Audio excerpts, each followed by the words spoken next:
and welcome to another Fortean Words.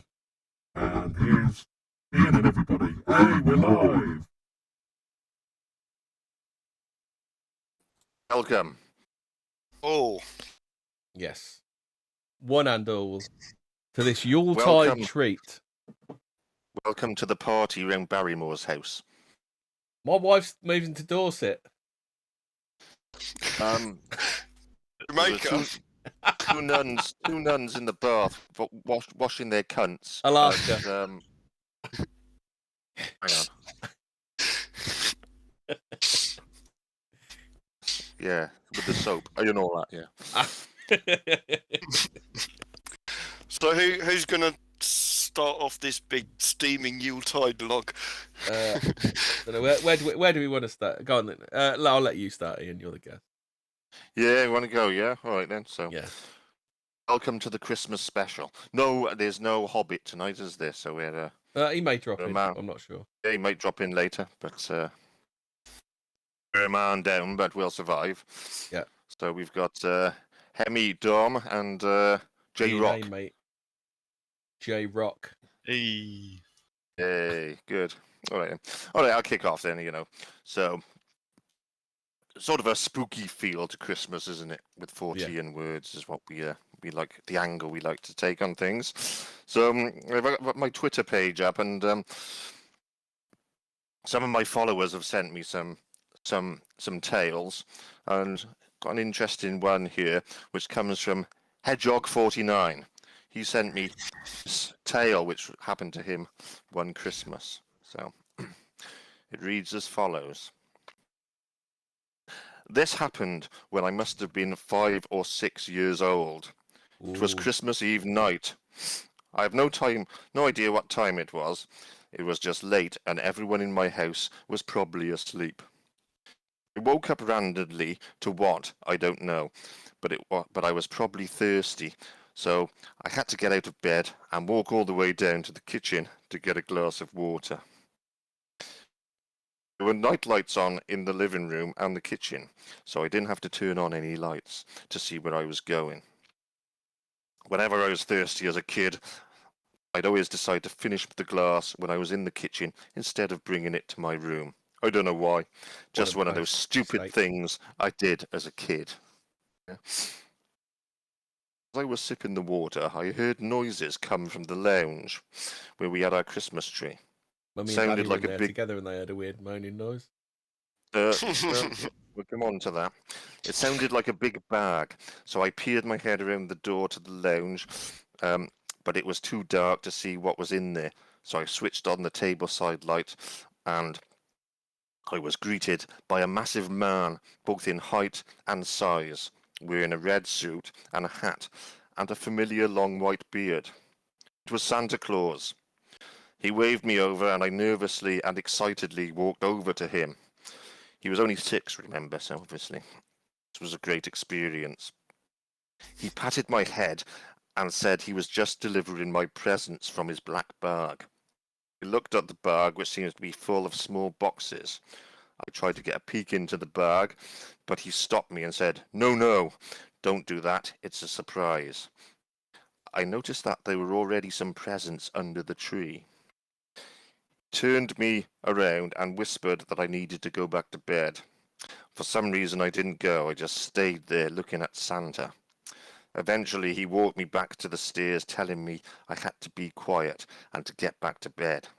He asked me which way my room was and to go there.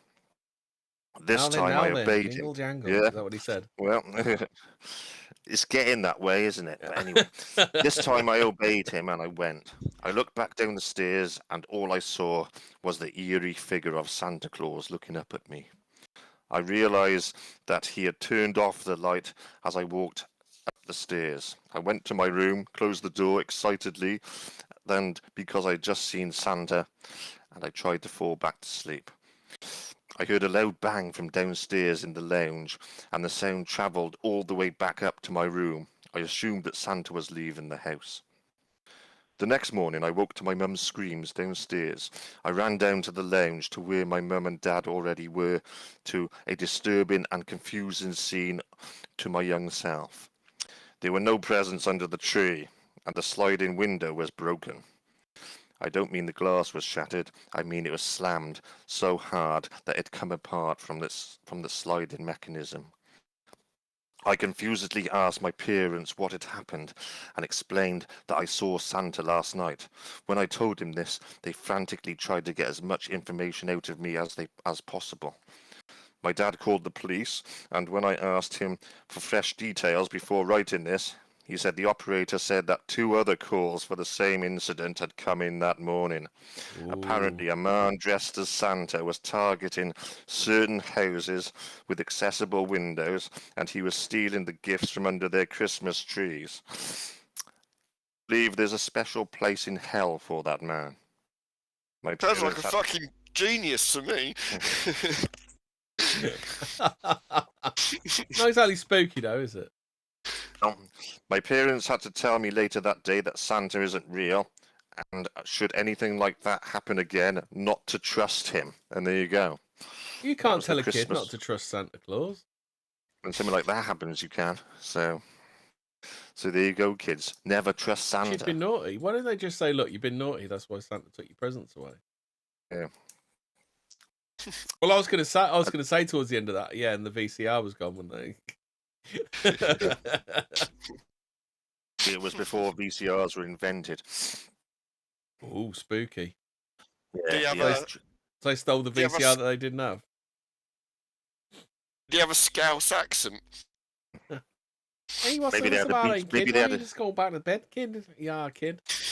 Had a Betamax, so he decided not to steal that. Otherwise, He no couldn't point shift would there?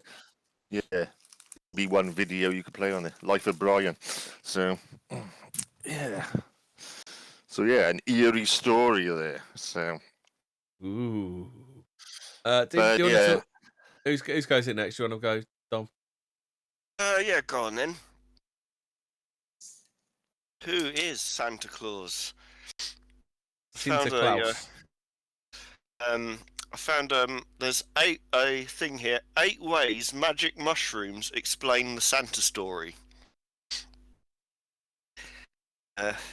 Story of Santa and his flying reindeer can be traced to an unlikely source, hallucinogenic or magic mushrooms, according to one theory. Santa is a modern counterpart of a shaman who consumed mind-altering plants and fungi to commune with the spirit world, said John Rush, an anthropologist and instructor at Sierra College in Rocklin, California. And here are 8 ways that hallucinogenic mushrooms explain the story of Santa and his reindeer. So firstly, we have Arctic shamans gave out mushrooms on the winter solstice. According to the theory, the legend of Santa derives from shamans in the Siberian and Arctic regions who dropped into locals' teepee-like homes with a bag full of hallucinogenic mushrooms as presents in late December.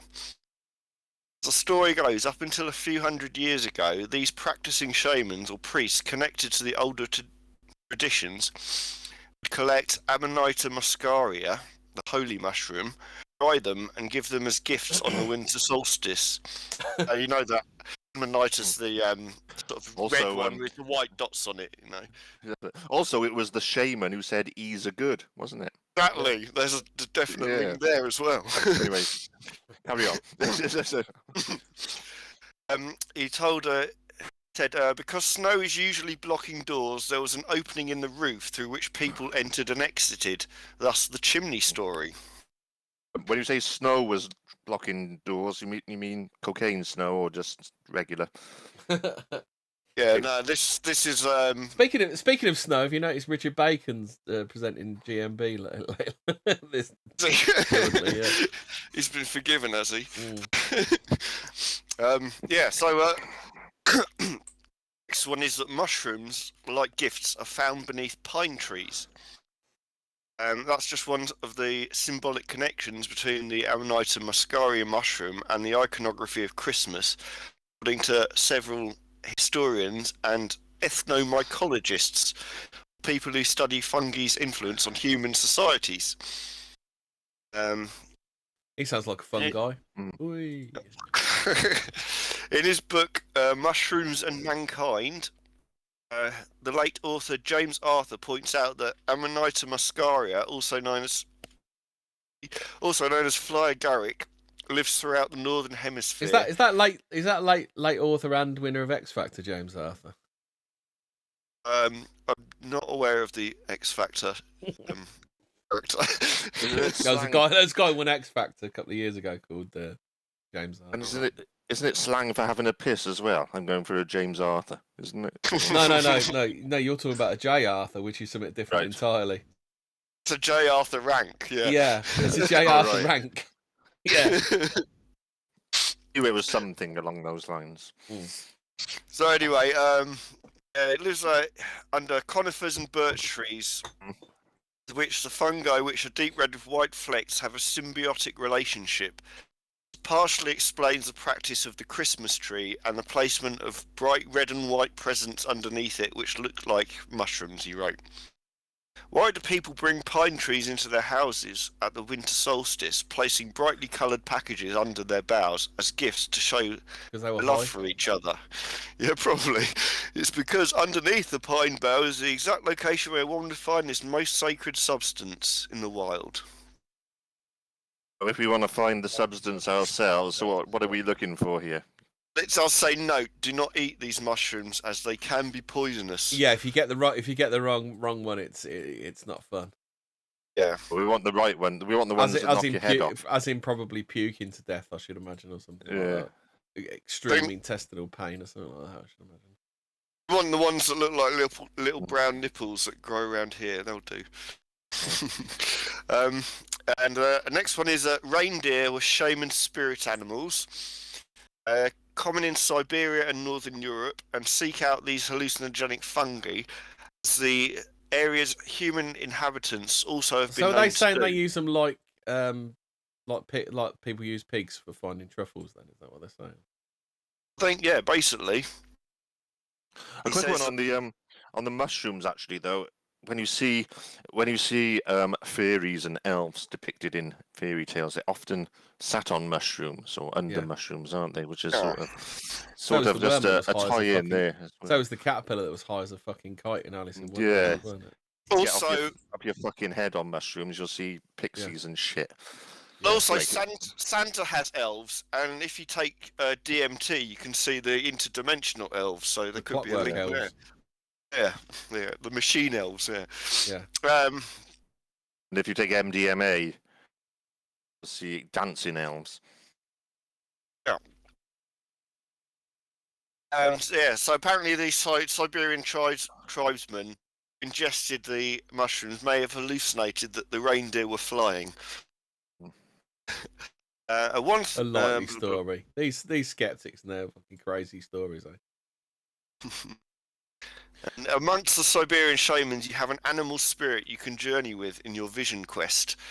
Reindeer are common and familiar to people in eastern Siberia. Oh god, I'm still traumatized from Vision Quest. I watched series 3 of Titans, and no fewer than 4 characters died and had to go on Vision Quest to get back to the world.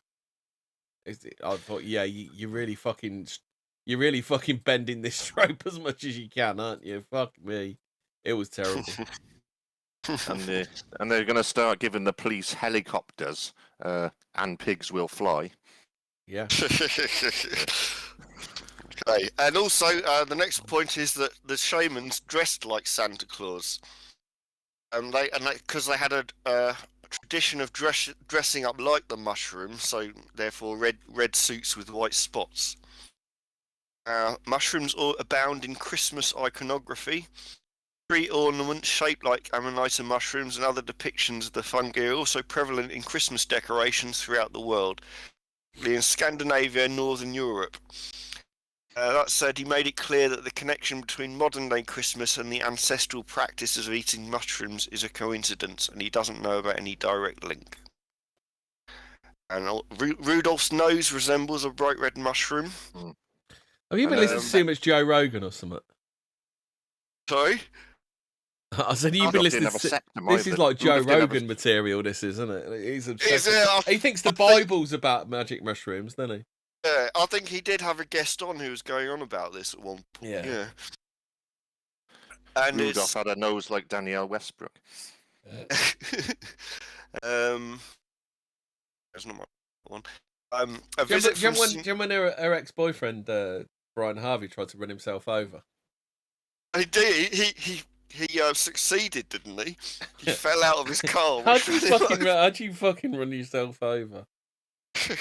He was going to throw up, so he opened the car door to throw up, put his head out, and fell such a way that he went under the car and ran himself over. Now he's on benefits. Benny's.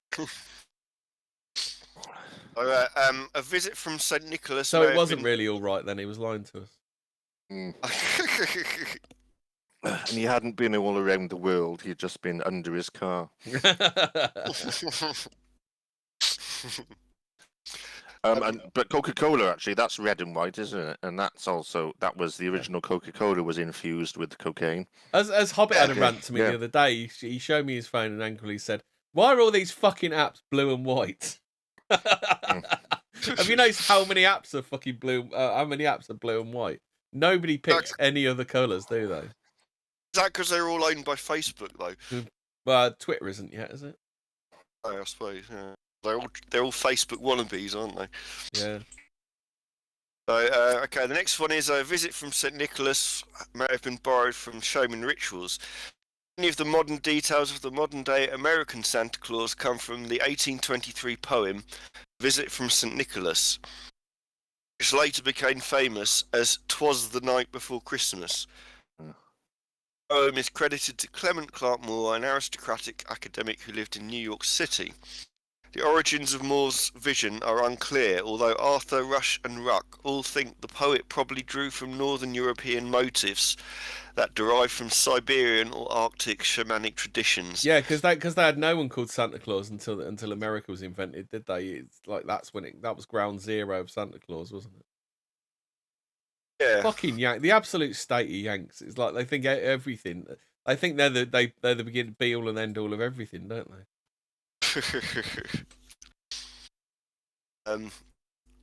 At the very least, Arthur wrote, Santa's sleigh and reindeer probably references to various related Northern European mythology.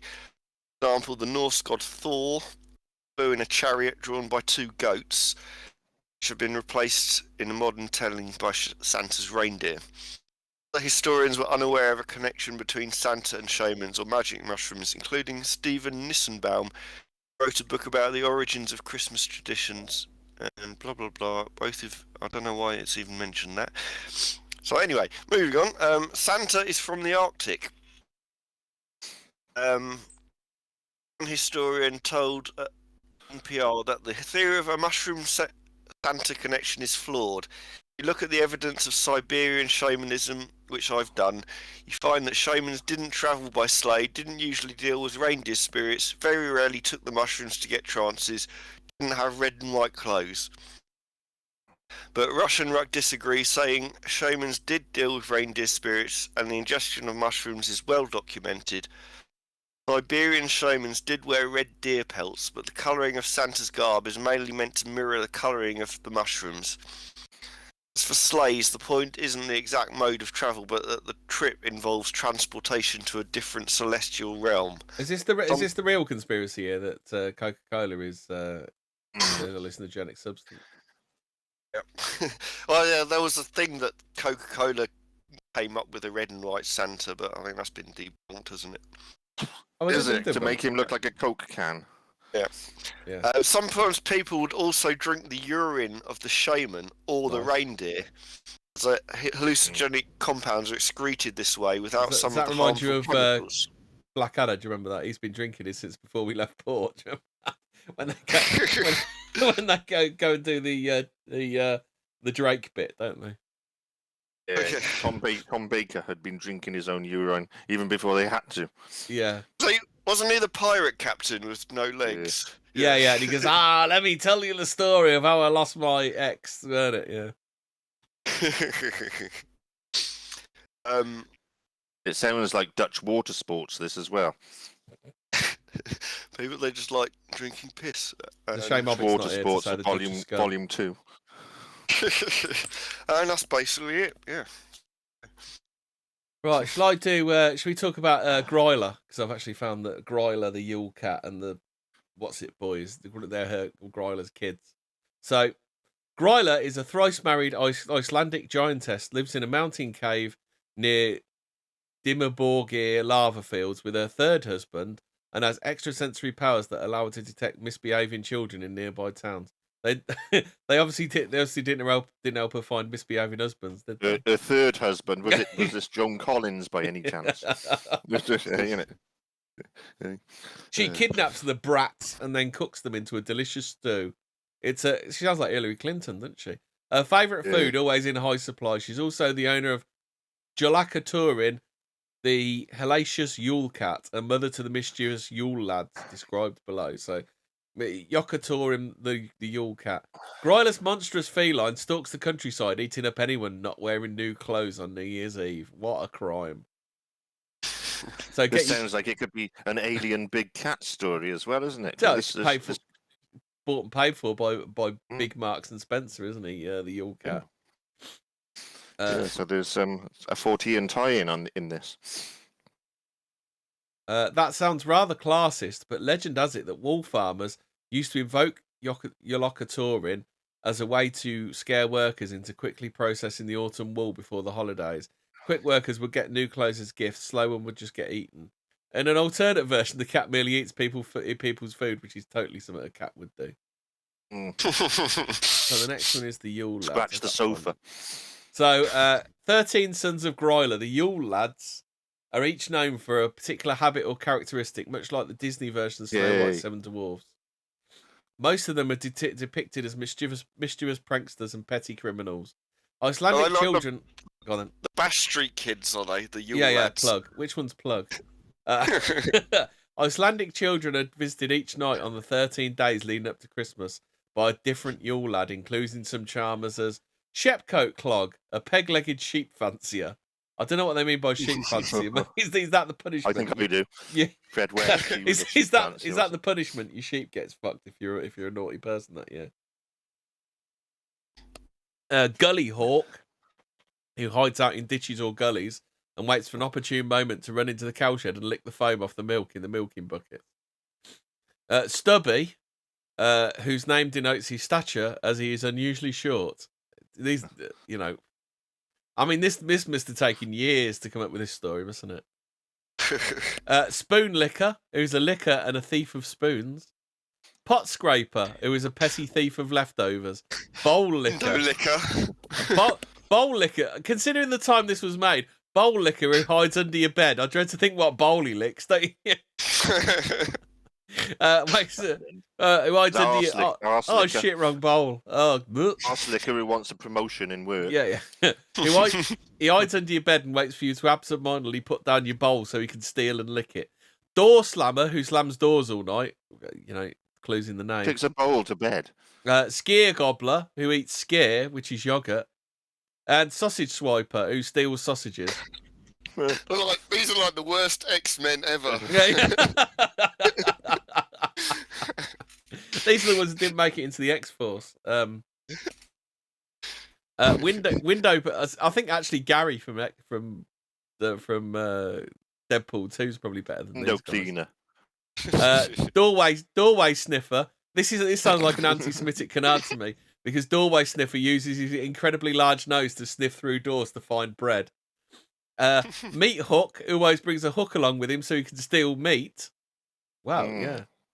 Could be Candyman, that one. And it? Candle Stealer, who follows children around so he can steal their candles, leaving them in the dark. People who follow children around usually don't want their candles, do they? They have to say yeah.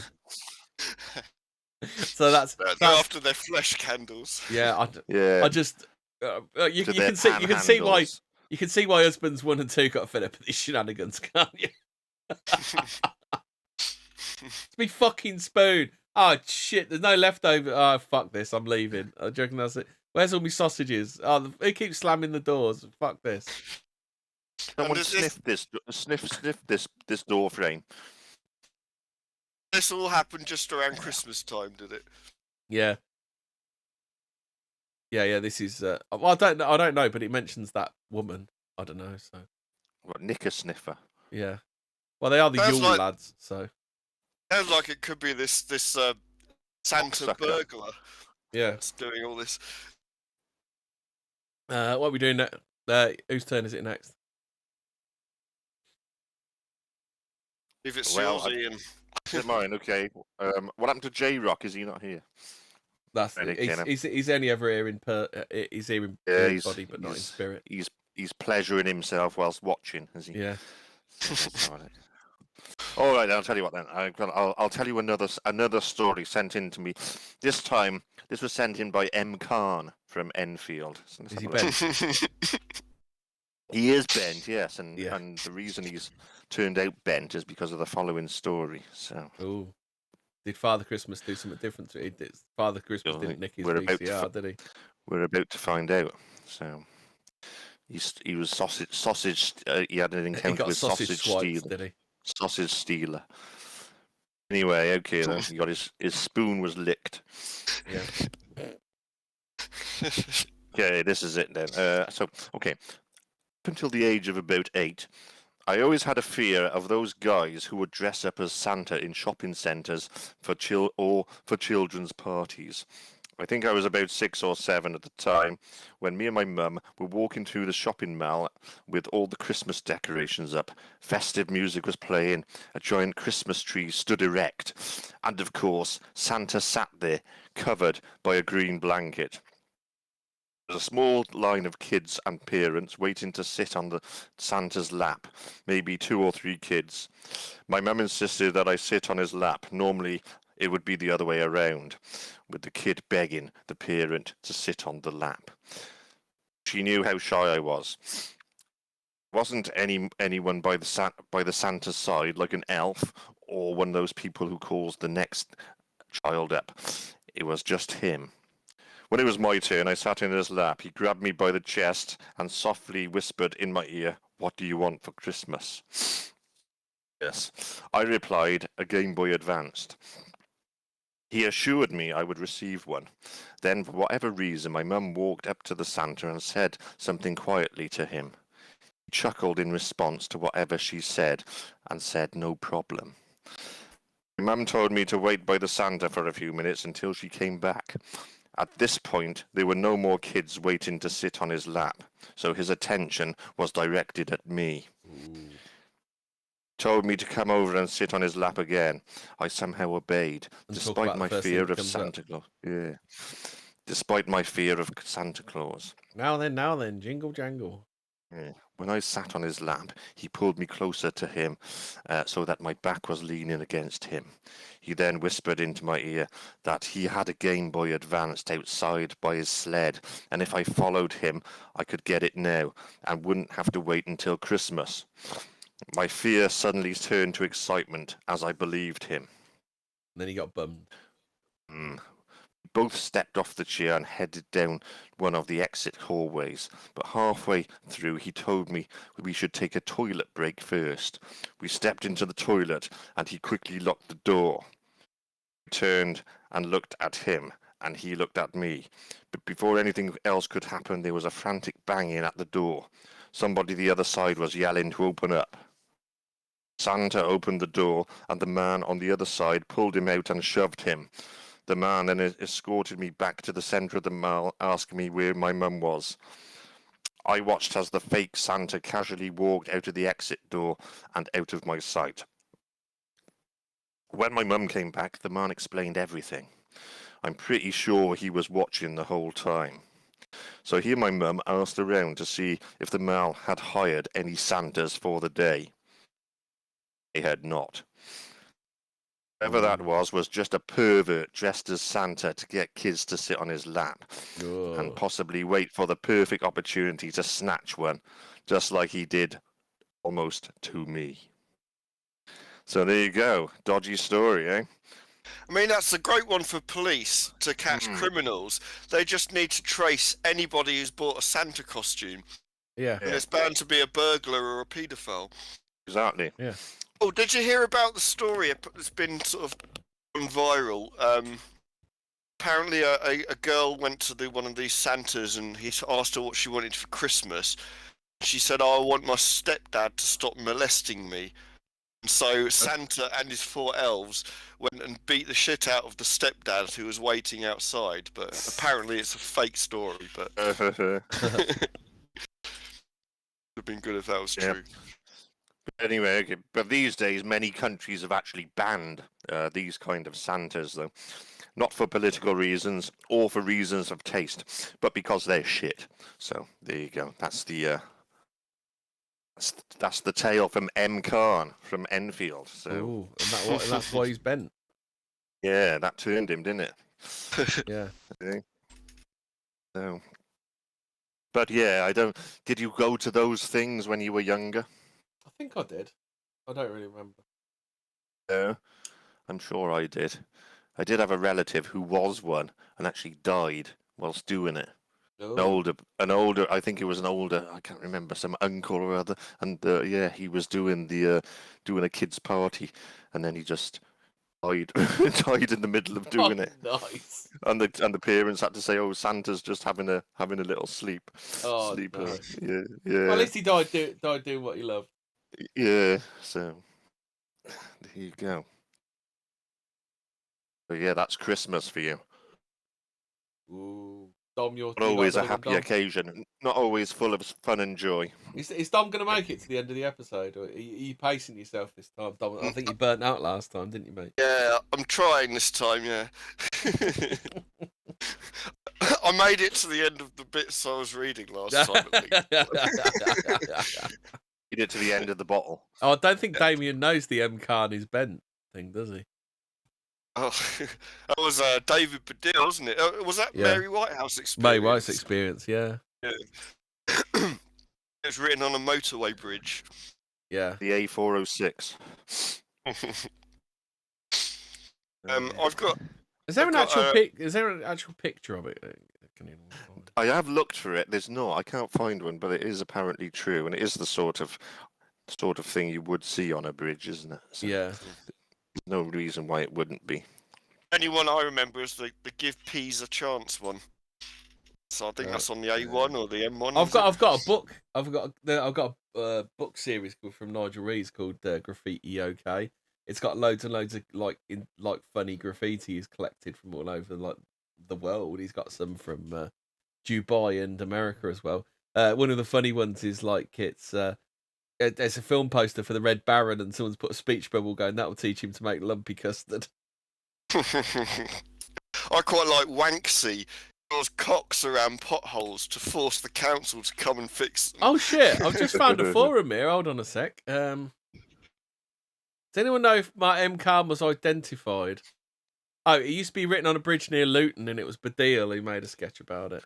Luton, I thought it was the A406. Hang on a minute. I'm sure it's Luton. I thought that was around where I used to live. But anyway. But yeah, Baddiel did a thing on it on Mary Whitehouse experience. And they do say who they think it could have been. Well, you've got to. Apparently, little known fact, but the M. Khan referred to in the graffiti was 80s hip hop impresario Morgan Khan. Apparently, was he bent? Obviously, they wouldn't lie, would they? No. But yeah, so plenty of graffiti. I drove under a bridge on the M1 yesterday that had painted "Coops has a cock like a baby's arm."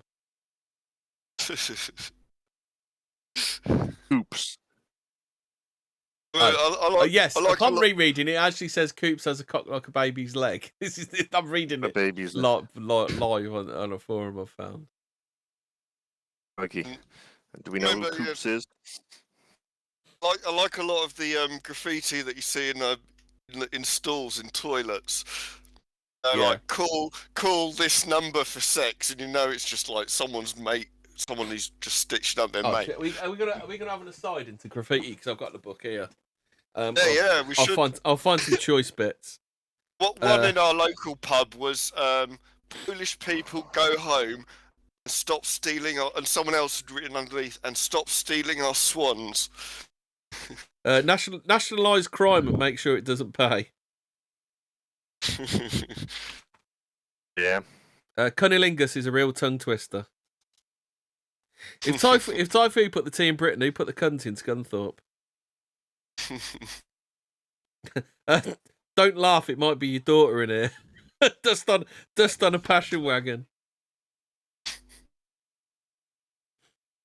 What is it? Keep death off the roads. Drive on the pavement. What else? Halitosis is better than no breath at all. Yeah, makes sense. First 3 minutes of life can be the most dangerous. It's a hospital notice. Some wrote underneath. Last 3 minutes are pretty dodgy too.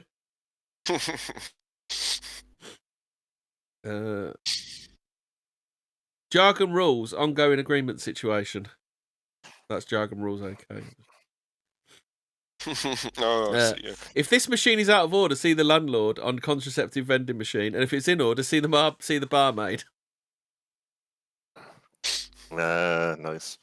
Yeah. I think I wrote that one. Yeah. Is that one of yours, is it? It's one of mine, yeah. Until I discovered women, I thought love was a pain up the ass. Right, clever. Yeah. Where have we got here? What a lot of cunning linguists you all are. Masturbation stunts the growth. 8 feet from the floor. Liar. Get it. It said stunts your growth, so then 8 foot from the floor they wrote liar. Oh, right. Right, okay. I am with you. Only the mediocre are always at their best. What else? I'll have to find some of the better ones, but yeah, there's some quite good ones in here. Cool. Anyway. Adam met Eve and turned over a new leaf. Was that a Christmas gift? That book? No, I actually bought it myself. It's quite funny. I've got a Shakespearean insult generator. It's downstairs. Shakespearean insult generator. I've got the meaning of lift. You know the meaning of lift, do you? That's where Douglas Adams and someone else invented like humorous meanings for place names. Oh right. Douglas Adams has done a couple of things like that, hasn't he? Didn't he do some rules for life or something like that? Oh, did he? So the meaning of lift. So, God, some of these places. Grinstead. The state of a woman's clothes after she's been to powder her nose and has hitched her tights up over her skirt at the back, thus exposing her bottom, has walked out without noticing it. I've got the Daft Dictionary by Giles Brandreth. Get my insult generator in a minute, and then I can insult you. I can pepper you with them. Ipswich, the pregnant whirring at the end of the phone that precedes a pre-recorded junk call about payment protection insurance. Ludlow. Anyway, right. Ludlow is a wad of newspaper, folded table napkin, or lump of cardboard put under a wobbly table or chair to make it stand straight. It is perhaps not widely known that Air Ace Sir Douglas Bader used to get about on an enormous pair of Ludlows before he had his artificial legs fitted. Yeah, there you go. Not bad. I'll tell you what then. Do you want a quick Christmas story then? Go on then. All right then. This is a true story. A true Christmas story. This is a short one.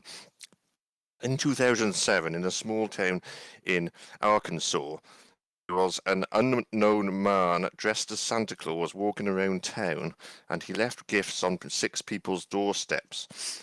5 of them were later revealed to be old useless toys and other junk, while Jamie Frester and her husband received a package containing a series of papers.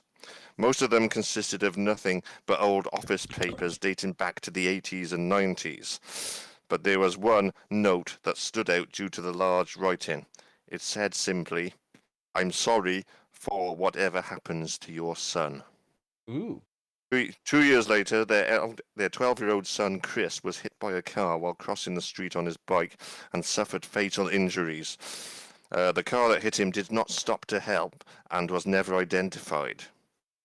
To this day, it was never discovered who the mysterious Santa Claus was and if the note was purely coincidental. So yeah, a true story there. Ooh. Not just a myth or something that someone sent me on Twitter.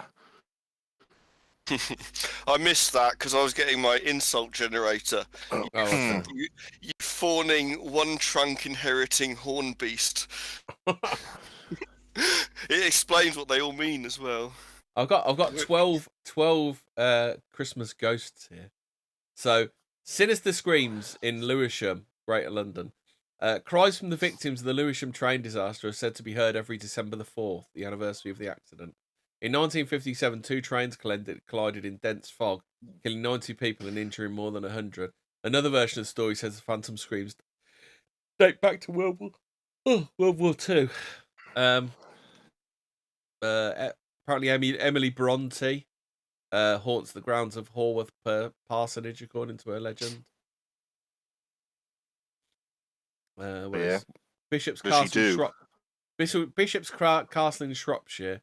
All the ghosts in the UK are said to congregate once a year on December the 21st at the Diaper Stones, perhaps a ghoulish AGM. Local legends suggest England should be ruined if the quartzite ever sinks into the ground. On one of the tours, the Devil's Chair, Satan is said to appear and speed up the process of the nation's destruction. Isn't that just Boris Johnson in Whitehall? Boris Johnson, he's a greasy, rug-headed jackanape. That actually sums him up, doesn't it? He seems like a jackanape. That's perfect, yeah. Jackanape is definitely something that describes him. And rug-headed. So, Lower Boscastle in Cornwall. Winter solstice sees a mysterious phantom appear outside the Pendine Fogoo, according to legend. The figure, a woman in white with a red nose in her mouth. What? A red rose in her mouth. Red rose, not red nose in her mouth. Red nose in her mouth. A red rose in it. But it still sounds ridiculous. Red rose in her mouth, turns and enters the underground dry stone structure when spotted. Some say seeing her brings misfortune. Nobody knows what happens if you follow her into the Fogoo. No one's had the guts to follow her. Yeah. Fuck is a Fogoo. Oh, you got one. If you're not busy this New Year's this Christmas Eve, Kempston Manor, Bedfordshire. The sounds of a Christmas Eve tragedy are heard every December the 24th on the site of a former mansion, according to local stories. A child is once said to have run out to meet his parents as they pulled up on a horse-drawn coach. In his excitement for the return of his mother and father for the festive season, he was hit by the vehicle and later died of his injuries. What? So, Brow in Derbyshire. The Travellers' Rest pub is said to be haunted by a local farm girl who died after falling down the stairs. The story goes she was hurrying to escape a drunken labourer on a past Christmas Eve. A woman in black with a large set of old-fashioned keys is also said to have been spotted drifting around the inn. Oh. The drunken was after some, was he? Yeah. Landy Frydog. I'm sure I've pronounced that impeccably. Gwynedd. Legend says that an oddly shaped stone on Anglesey is what remains of a thief who once stole a Bible. As he carried it over his shoulder, he was suddenly turned to rock, giving it the name the Robber's Stone. Every Christmas Day, it runs 3 times around a field in which it stands, it said. What, the stone runs around a field? Yeah. He sounds like an incontinent rump-fed lewdster.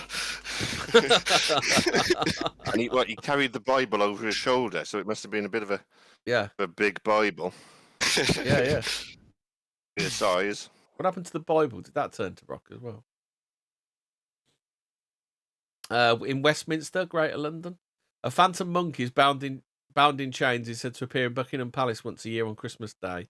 His spirit is understood to predate the construction of the iconic building, which started in 1703. The sound of a pistol shot is also reported to have been heard occasionally in a first-floor office. Edward VII's private secretary, Major John Gwynn, ended his life there. How did he end his life? It don't say. So being by pistol, I would think. Wormit in Fife. A train with glowing red lights is said to appear every December the 28th at the site of the former Tay Bridge. Designed by Sir Thomas Booch, the faulty structure collapsed in 1879 during a violent storm as a passenger train passed over it. The legend says the scene is reenacted every year on its anniversary, the train crashing into the cold waters of the Firth of Tay below. It was the ghost of an actual train then. Yeah, train ghost. It was I was in like in Ghostbusters 2. Yeah. Mm. So Downend on the Isle of Wight. Unidentified partygoers have been spotted enjoying the evening at Manor House near Knighton Gorges. Yeah, Knighton Gorges, according to local stories. The only problem is that the property was demolished many decades ago. A knight on horseback is also seen on the estate, appearing once a year on December the 31st. Sounds like The Shining. Partygoers. Oh, did you watch Doctor? What's it called? The sequel. I've only seen the original. The sequel's out now, isn't it? That's 3 hours long. Yeah. Sequel to The Shining. Yeah. From is that a book adaptation as well? Yeah. It's called Doctor something. I'm fucking blanking on it. You know, like I normally do. Doctor Sleep. I think it's called Doctor Sleep. I think. And what does he go? Does he go crazy with an axe in that one? He ends up back at the old place again. The Overlook Hotel. Yeah. Or the what's it really called? The Stanley Hotel, isn't it? So. And Jack Nicklaus was there all along, as you see in the photo. Do you know what? Do you know what? Shelley Duvall scares the shit out of me way more than Jack Torrance ever did. Apparently, she was like severely bullied by Stanley Kubrick, so much that her hair fell out, and he did it just to make her appear more scared on film. She looks more scary. She frightens the shit out of me. She's so weird and gangly, isn't she? Hi, Yep. I'm Sherry Duvall. So weird and spazzy, isn't she, J-Rock? Jack Nicklaus's character gave it one. Yeah. As every new year begins, as this is in Westminster again, as every new year begins, a phantom is said to throw himself from Westminster Bridge into the Thames below. Many believe to be the ghost of Jack the Ripper, the unidentified 19th century serial killer. Another tale tells of a police officer who was called to prevent a woman from throwing herself over the railings, only for both the woman and the witness to vanish. Ooh. Creepy. So next one is Moonsey. That's the last one. Moonsey in Fife. Earl Beardy, the resident of Lord's Carney Castle, once played cards against Satan and lost, according to legend. The fateful game is now said to be replayed once a year on December the 31st at midnight. Witnesses beware, however, as it thought anyone watching the game will be transported to hell at the end of the match. It must have been a hell of a game. One hell of a game. Yeah. So, but Jack the Ripper couldn't live with what he'd done, so he decided to top himself. Then going with that story. Took 5 or 6 for him to realise how bad it was what he'd done, but he got there in the end. Which Jack the Ripper theory do you believe? I'm quite in with the mortuary assistant theory. Yeah. What about the royal family, wasn't it? Is it Kosminski? Is it Kosminski? I think is the prime candidate. I think. Yeah, I can't remember. I don't know what his name was, but it could be. Yeah. What you mentioned, Ian. I think he was like the royal surgeon or something. Yeah, and he was. That was from that Johnny Depp film. Do you remember that bloke who had the shawl covered in jizz? You remember that guy? He bought the shawl covered in jizz at an auction and had it tested. Mark Almond. No, he used to collect the jizz personally. He didn't need to buy it at auction. He used to collect it in his mouth, didn't he? Going by that story. You mean covered in Jack the Ripper's jizz? Yeah. One of the Hall's shawls. Yeah, Jack the Ripper's jizz rag, which was one of the one of the shawls. Somebody's shawl, weren't there? And I think like the the great nephew or something of this whore. You know, he was quite proud to buy it. Because he would pleasure himself whilst carrying out the murder, as Peter Sutcliffe did in the same way with his specially designed sweater trouser type thing. Yeah. He really was a pioneer, weren't he, RP? He's no longer with us, is he? He's died of COVID. Finally. Has he died of COVID or died with COVID? Probably with. I don't know, whatever. 28 days within a COVID diagnosis. Yeah. He was shanked to death, but it's going on down as COVID. Yeah. I've got a ghost. He was caught. Yeah, well, come on. Yeah, we'll do that. He was caught. That is the Yorkshire Ripper, though, is a sort of a Christmas story, isn't it? Because he was caught. Was he delivering presents to the kiddies? I think it was the 3rd, just after the New Year, the 3rd of January. He was caught. When he was caught. So yeah. Was it him that Vic Reeves met in a pub once? That's what you said, and also you said that was Fred West. Well, he said Vic Reeves said that he was hitchhiking he'd been to Glastonbury Festival, which is in the West Country, Fred West Manor, and he said Fred and Rose picked him up because he had long. Well, we said this. Was the term West named after Fred West? Was the West Country. That's where it came from. That's why they called it that. Nothing to do with it being in the west of England. Mae West is related to Fred West, isn't she? We're now entering Fred West country. That's his. Mae West is his daughter. Yeah. But no, Vic Reeves said that because he had long hair, as everyone did in the 70s, that the Wests thought that it was a girl hitchhiking, so they thought, oh, we'll pick her up and kill her, and then realised it was a bloke, so let him out. And then Vic Reeves also said he was working in Middlesbrough or wherever in a loading bay, and Peter Sutcliffe was there, and he made him a cup of tea. So, but Vic Reeves, do you believe what he says? That two serial killers. I think he also said he'd met Dennis Neil. He said Dennis Nielsen was eyeing him up in a pub in London as well. So he's just fucking making it up, isn't he? I think he's trolling there, isn't he? Yeah. And he went to Violet's funeral. Yeah. Anyway. But yeah, Okay, well, we have a Hammersmith ghost murder case. Yeah, pretty good. Ooh. Hammersmith ghost murder case of 1804 set a legal precedent in the UK regarding self-defence that someone could be held liable for their actions, even if they were the consequence of a mistaken belief. Near the end of 1803, many people claimed to have seen or been attacked by a ghost in the Hammersmith area of London. This believed by locals to be the spirit of a suicide victim. 3rd of January 1804, 29-year-old excise officer named Francis Smith, member of one of the armed patrols set up in the wake of the reports, shot and killed a bricklayer, Thomas Millward, mistaking the white clothes of Millward's trade for a shroud of a ghostly apparition. A likely story. Smith was found guilty of murder and sentenced to death, later commuted to 1 year's hard labour. 1 year's hard labour, that's not bad, is it? Murder. So from November 1803, a number of people in the Hammersmith area claimed to have seen and some to have been attacked by a ghost. Local people said the ghost was a man who'd committed suicide the previous year and been buried in the churchyard. Contemporary belief was that the suicide victims should not be buried in consecrated ground, as their souls would not be then at rest. The apparition was described as being very tall and dressed in all white. What, sorry? What are you supposed to do? Chuck him in the bin? Oh. I guess. Chop him up like Fred did. Yeah. Put him in the burgers. Did you know that McDonald's sell child meat in their burgers?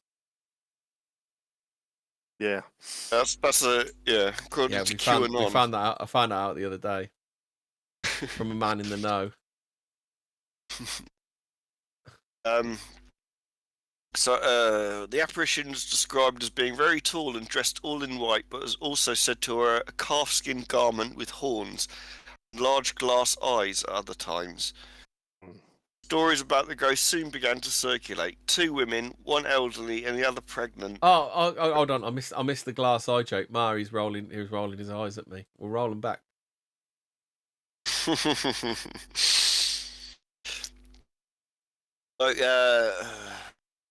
am I? 2 women, one elderly and the other pregnant, were reported to have been seized by the ghost on separate occasions while walking near the churchyard. Apparently so frightened they both died from shock a few days afterwards. Is that like the 2 nuns that were in a churchyard and the man exposed himself? One of them had a heart attack, the other one had a stroke. and the other one said, "Where's the soap?" Yeah. The other one said, Alaska. Yep. Brewer's servant Thomas Groom later testified that while walking through the churchyard with a companion one night, close to 9 p.m, something rose from behind a tombstone and seized him by the throat. I bet he says that to all the girls, doesn't he? It just rose up from behind a tombstone. It's not my fault. During the scuffle, his companion turned around, at which the goat gave me a twist around, and I saw nothing. A twist around or a reach around? And the next bit, I gave a bit of a push out with my fist. Oh my god! and felt something soft. Was this Clapham Common? This was all occurring on. Wasn't it? Yeah. I don't know. That Hammersmith is fairly close to Clapham, I suppose. Yeah. On 29th of December, oh, William spooky noises and men covered in ectoplasm.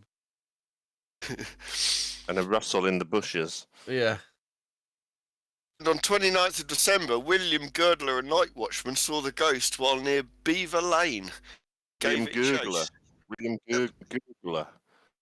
Yeah. William Grinder. William Spunk Gurgler. Met on Grinder. Yeah. The apparition threw off its shroud and managed to escape. With London not having a organised police force at the time, and as many people were very much frightened. Some might say it hasn't got an organised police force now. Yes. Not much has changed. Several citizens formed armed patrols in hopes of apprehending the ghosts. Hence, that's when they found the bricklayer dude and shot him. And so it actually changed human law. So a bricklayer, did you say? I got the ghost, spooky ghost. Oh, spooky ghost. Yeah, so if you mistake someone for monster, his defense should have been like, yeah, well, that's what happens when you shoot a ghost. It becomes real. What do you want? Well, you get these people who dress up as Bigfoot and they get shot. What you know? Are you trying to say that's what happened to the bloke that went hunting with Dick Cheney? Yeah. That's in America. I think the law's different there because they never had a bloke who was shot who thought they're wildly different because Dick Cheney never got nothing for shooting that bloke he went hunting with.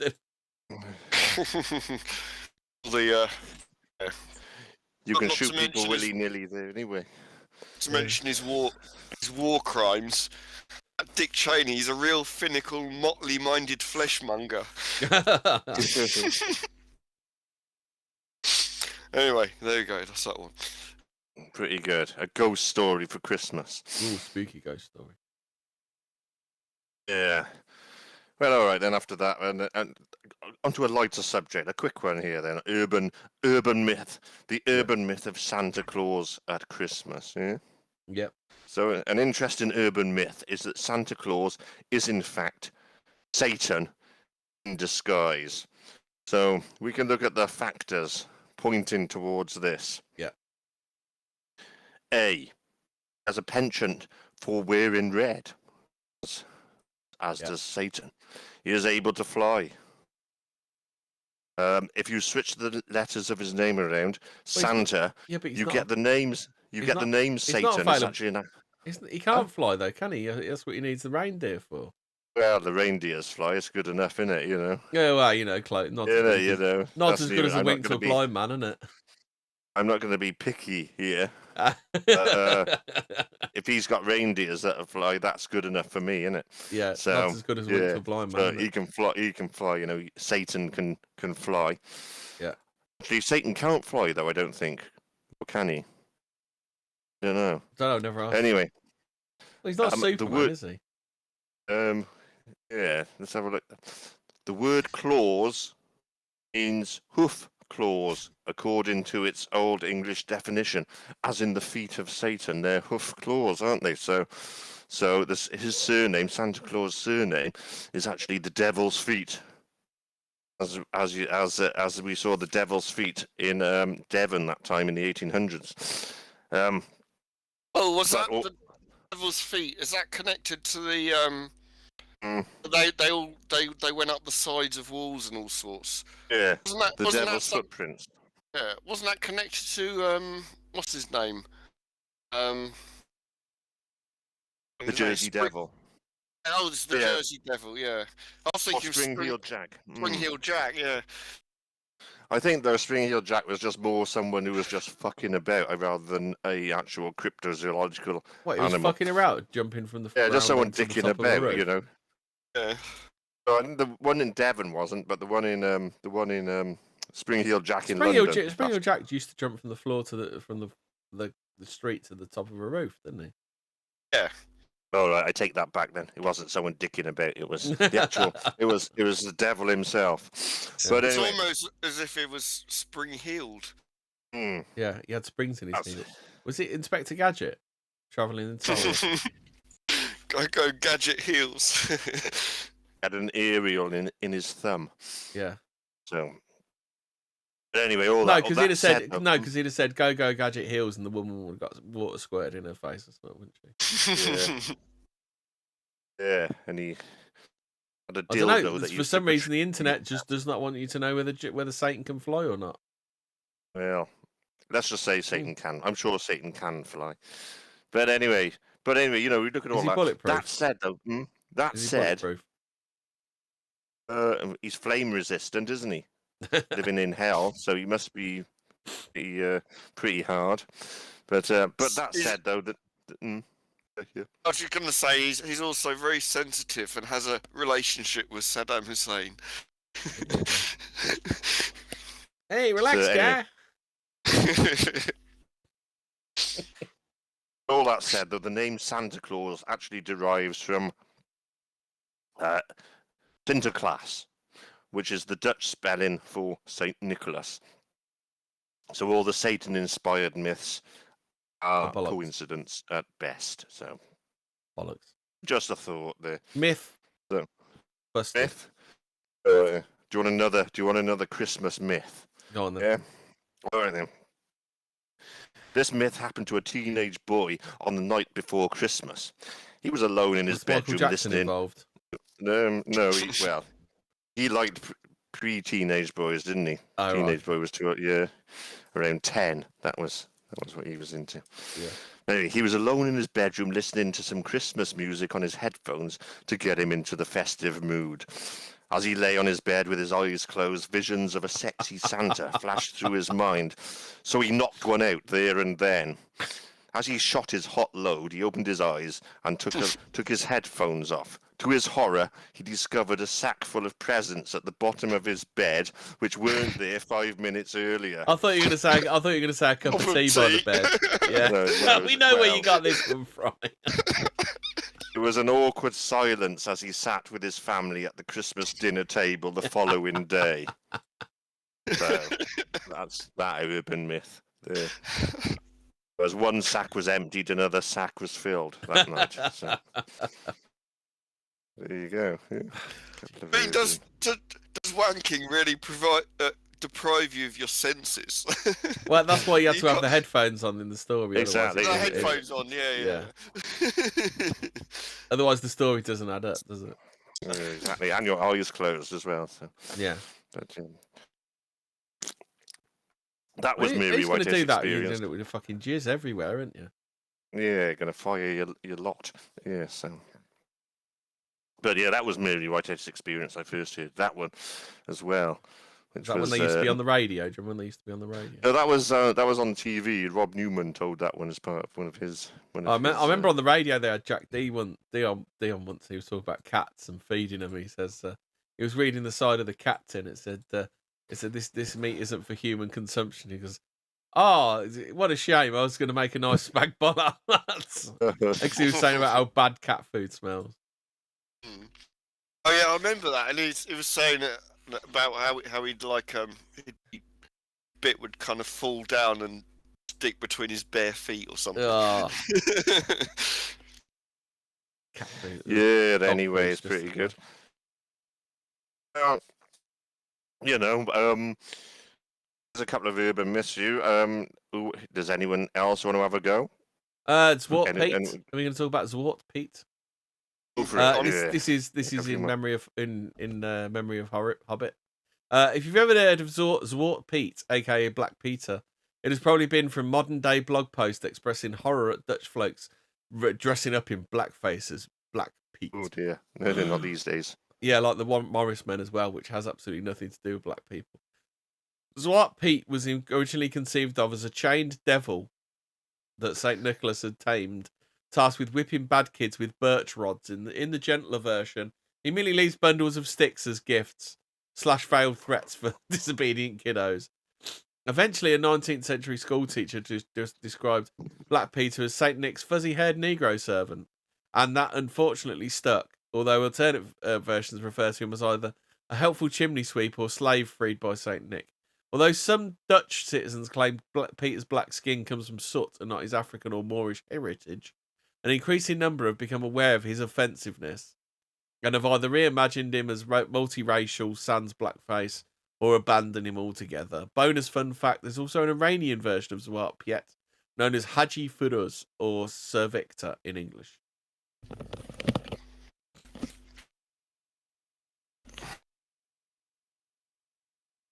Who's going next? Oh, you done? Sorry, I was having a slash. I've got a report on ghosts in Lapland.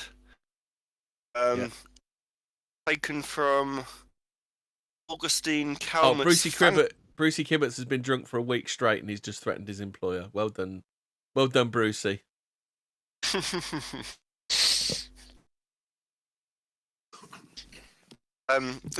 We've got ghosts in Lapland, which of course we all know is where Santa comes from. And this is taken from Augustine Calmet's Phantom World, originally published in 1850. Vestiges of these ghosts are still found in Lapland, where it is said they see a great number of spectres who appear among those people, speak to them, and eat with them, without their being able to get rid of them. And as they are persuaded that these are the manes or shades of their relations who thus disturb them, they have no means of guarding against their intrusions more efficacious than to inter the bodies of the nearest relatives under the hearthstone, in order apparently they may be sooner consumed. In general, they believe that the manes or spirits which come out of bodies or corpses are usually malevolent till they have re-entered other bodies. They pay some respect to the spectres or demons, which they believe roam around rocks, mountains, lakes and rivers, much as in former times the Romans paid honour to the fauns, the gods of the woods, the nymphs and the tritons. Andrew Alkiat says that he was consulted concerning certain women whom the Inquisition had caused to be burnt as witches. Nobody expects the Spanish Inquisition. Having occasioned the death of some children by their spells, and for having threatened the mothers of other children to kill these also. In fact, they did die the following night of disorders unknown to... Have you noticed Dom's getting slower because he's getting more drunk? Also, it was written in 1850 and it sounds like bollocks. Yeah. Old wordy. Yeah. Oldie worldy. The fact they did die the following night of disorders unknown to the physicians. Here we again see those strigay or witches who delight in destroying children, and of course there was a strigay in The Witcher. Yeah. Blair Witch enjoyed destroying children, didn't she? Yeah, and what was the serial killer guy they made up called? Oh, shit! I watched it. I used to watch all that stuff like all the time. Yeah. Yeah, I used to be well up on the Blair Witch lore because it was quite interesting, wasn't it? The Blair Witch, because they made up like like all like the lore and everything, didn't they? All out of whole cloth, which I thought was quite interesting. I thought it was a good film, but you never saw any witch, did you? There was no witch in it, which was a bit disappointing. Rustin, it's Rustin Parr, isn't it? Rustin Parr. Rustin Parr, that's it. Yeah. Actually, I've only seen Blair Witch 2. Oh shit! What you want to do is you want to buy Blair Witch 1 and Blair Witch 2 on DVD. Watch the extras. You don't really have to watch the films because the extras are really, really good. So there's like, I think on the Blair Witch 2 there's a documentary about Rustin Parr, and then on Blair Witch 1 there's a documentary about the Blair Witch. That it's really good content. Apparently they kind of dropped these three kids, these actors, in the woods, and the crew would come along and antagonise them in the night, and they really camped out and everything. They were, yeah. It was the town of Burkittsville fucking hate them, don't they? Because they got inundated after it came out, didn't they? Because people thought it was real. But why didn't they open a gift shop and a hot dog stand and shit and make some money out of it? You know, it's good when these things happen for the town. Yeah. But there's a comment. I've seen the Blair White Project. Absolutely horrifying. Oh God, no! You don't want to see that. Do you guys know who Blair White is? Yeah, there's a tranny in it. Yeah. The tranny quote unquote is conservative. I know Dom would after a few beers in, wouldn't you, Dom? I mean, yeah, she's a lot more convincing than what's her name? Bruce, what's his name? Bruce Jenner. Yeah, Bruce Jenner. Caitlyn Jenner, yeah. Yeah. The woman who's got a dick. So, but yeah, in the actual Blair Witch. The original Blair Witch, you're actually supposed to see the witch, but they didn't. No Fun Zone said I also become hostile when I don't get to enter another body for a while. True that. Yeah. Blair Witch 2 is shit though, isn't it? That's a straight up film, isn't it? I haven't watched. There's a new Blair Witch, isn't there? Yeah, 2016, I think there was. Yeah, that's where the younger brother goes to look for the Blair Witch, don't he? Mm. And his sister. And gets to see fuck all. Oh, really? So yeah. Don't find out. Anyway. The best bit in that is where the bit of snot runs out of her nose, because that's funny. Yes. I'm friends with her on Facebook. Oh, the bird with a bit of snot out of her nose. Yeah. You remind her that a bit of snot come out of her nose on a film. No, she's sort of like new age and all that shit. She didn't do acting anymore. She just did the one. Yeah, meditation and whatever. Got in, got the money, and got out. Yeah, I don't think she made any money actually out of it. So It was just a low budget, weren't it? Yeah, I think it was the biggest grossing film in terms of actual. It didn't cost much to make, and I think it was one of the. Yeah, it's one of the. Sorry, go on. It a shitload in the box office. Yeah.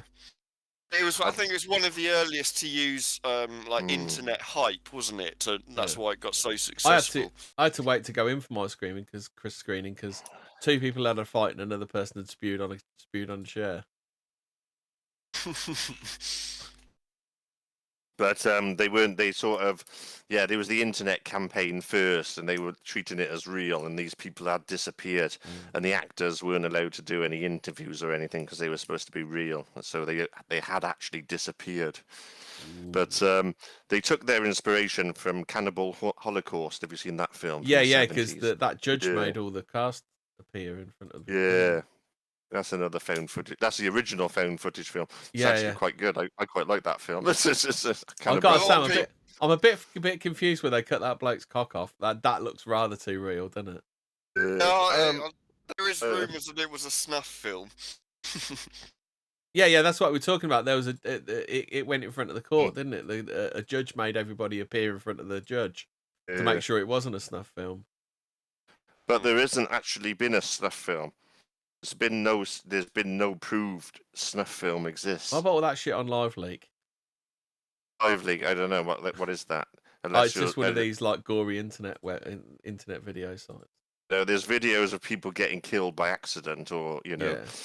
But snuff film is where you actually kill someone for the purposes for the film, Like porn, but And murder. yeah, exactly. And those don't exist. You've got the beheadings, the terrorist beheading and all that stuff. Yeah. But What was that early internet site that showed all this stuff? There was Best Gore. Style Project was one, wasn't it? Oh, I haven't seen that one. The only one I know about Best Gore because One Psycho, One Pickaxe was on there, weren't it? That was Luca Magnotta like killing and gutting that bloke live on there, weren't it? There is ones on YouTube that exist. There's the guy that shot himself. Footage of that. That filter song, "Hey Man, Nice Shot." The American politician, wasn't he? Yeah, he was being bribed, and he claimed he was innocent. And then there's one I saw of a couple of Russian teenagers out in the woods they just beat some guy cycling through to death with hammers and laugh about it and film it as well. And that footage was on YouTube. You used to get in the early days of email as well, when you would first get email in work in the late 90s. Yeah. There was no, you had no filter. The companies didn't have filters, and you used to get all this stuff. I remember having one. Yeah, you did. I remember the guy. Yeah, it's amazing. It's amazing what used to be acceptable to send. Oh yeah, I used to send my a friend all these images of all this type of shit, porn and everything. And he came back with an angry email saying, "My whole family uses this email account." As well as of these people, mountain climbers falling down a Brucey mountain. Brucey Kibbett says cartel torture is hard to forget. They use cocaine to keep the victim alive. Fucking hell. I just remember seeing this mountain climbing one where his video, these two guys on a cliff face climbing, and then he just fell off, and you saw them fall down this mountain. Obviously, they must have. Well, they were dead, weren't they? But he was, They were obviously a load of overgorged, rump-fed pig nuts. Yeah. Yeah, it was and all kinds of animal porn and all sorts you would get in those days. Just in your work email from someone. It's often because you could anything goes. There was a guy that was fucked by a horse that was killed. There's of course two girls, one cup, Goatsy, Tub Girl. Do you remember Tub Girl? It's a woman with her arse in the air in a bath with a fountain of diarrhea. Oh no! I've seen something similar, yeah. The guy with the transparent underwear, and he just shits himself. There's one where a guy puts this glass, a glass up his arse and cracks it in it, and it comes out all bloody and arse. I've not seen that one. It's just luckily no one sent me that one. Yeah. I think that's called One Guy, One Cup. Oh, I feel quite ill now. Mr. Hands. Does anybody know what Mr. Hands is? Mr. Hands. There's a bell. Well, Wicker Man. Wicker Man is best. Wicker Man. Oh, the Wicker Man, the film with Edward Woodward. Yeah. I mean, no, the one with the meme with Nicolas Cage and he's done the Not the Bees. Oh God, Brucey Kibbets has seen everything that you just mentioned. It's the Wild West days of the. Yeah. Now the corporations have taken it and Just destroyed Yeah, it is. It's a shame. Well, it is a shame, but so that's life, isn't it? But The yeah, it was last amazing. The last stand of free speech, wasn't it? It was, You first got, when you were in work, one day in work, you didn't have email, and then the next day they said, right, you've got email here, so log on your computer and go into here, and then all this stuff started coming through. A deluge of it, was there? And you said, oh, send this to the whole office, they'll have a look, they'll enjoy this. But anyway, that was the golden age of the golden age, The of gold email. rush, the gold rush of Yeah. the internet. Yeah. Age. It's all over now. Anyway, who's next for a tale? Who's doing Krampus? Was that you, Ian? I was you going gonna to do Krampus? that. I've got it Yeah, all you up. do Krampus. Go on Right and do then. Krampus. Okay, he is a horned anthropomorphic It's easy for you to say. anthropomorphic figure in Central and Eastern. I hate that word as well, Dom. You're not the only person. It's a fucking horrible word to get your mouth round, doesn't it? Yeah, in Central and Eastern Alpine folklore during the Christmas season. Does anthropomorphic and struggles with alpine. He scares children who have misbehaved, assisting St. Nicholas.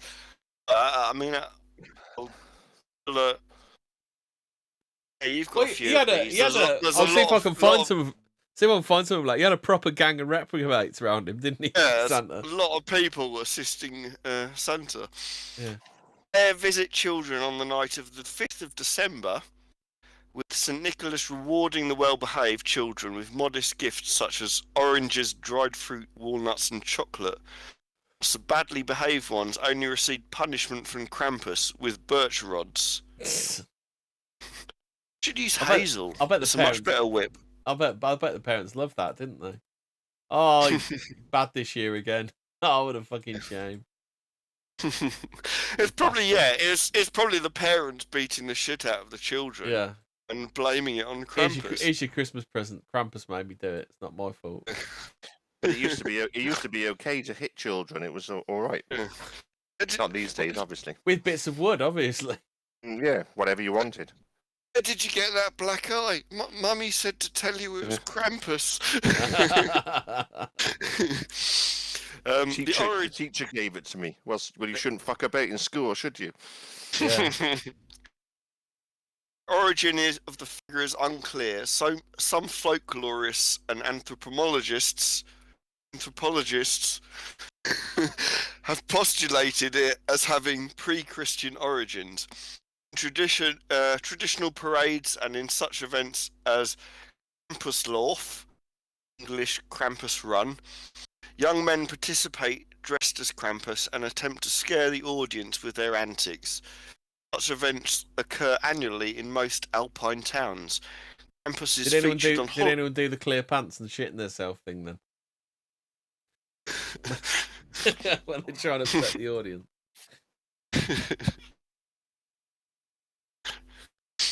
Krampus is Shitting featured on each other, shitting on people. Krampus is featured on holiday greeting cards called Krampuskarten. Since 1984, the character has become better known globally, having been portrayed in Hollywood horror films. I know there was a recent one. I didn't realise there was early ones. Almost unknown before this time, Krampus has become part of American popular culture. Yeah, fucking Yanks. Ruining everything. The history of Krampus... Where does it... Repeat shit.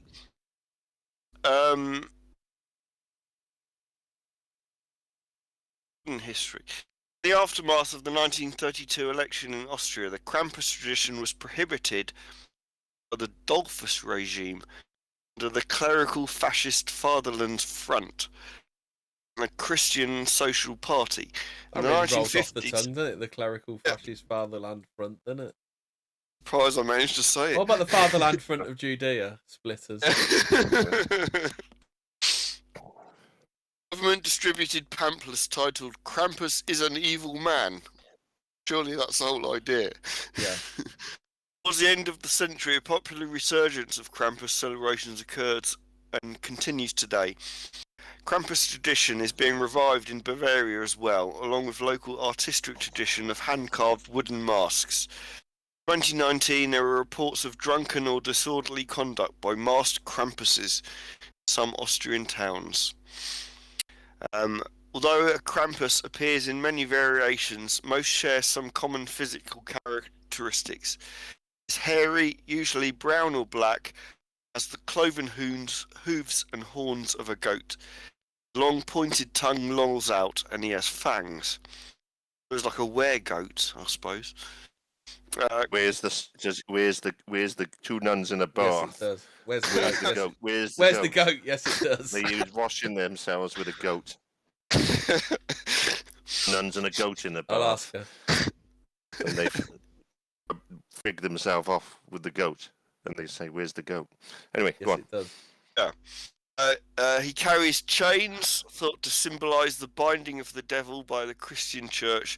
He thrashes the chains for dramatic effect. Chains are sometimes accompanied with bells of various sizes. All pagan Is origins that are sticks and stones may break my bones, but whips and chains excite me? That's very 80s. Wasn't that one of those Athena posters or something? Most probably, yeah. And along those lines, Jim Cook has said in the chat, "Damn good thrashing never did any child any harm." Nope. So yeah, so can all take something. Just from thrash them a bit too much, and you end up with a Fred West. But you know, that. Yeah. And taken into care. More pagan origins are the Ruten, bundles of birch branches that Krampus carries, with which he occasionally isn't that commonly swats known as a children. faggot? It is, yeah, a bundle of sticks, yeah. Yeah. Ruten may have had significance in pre-Christian pagan initiation rites. Birch branches are replaced with a whip in some representations. Sometimes Krampus appears I think with a sack. Krampus was given the birch branch by Big Birch. I think Big Birch put a lot of money into making sure Krampus was linked with the birch rod.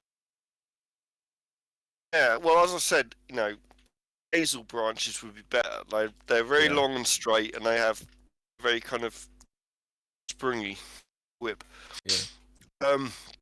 The birch branches are replaced with a whip in some representations. Sometimes he appears with a sack or a basket strapped to his back. This is to cart off evil children for drowning, eating, or transport to hell.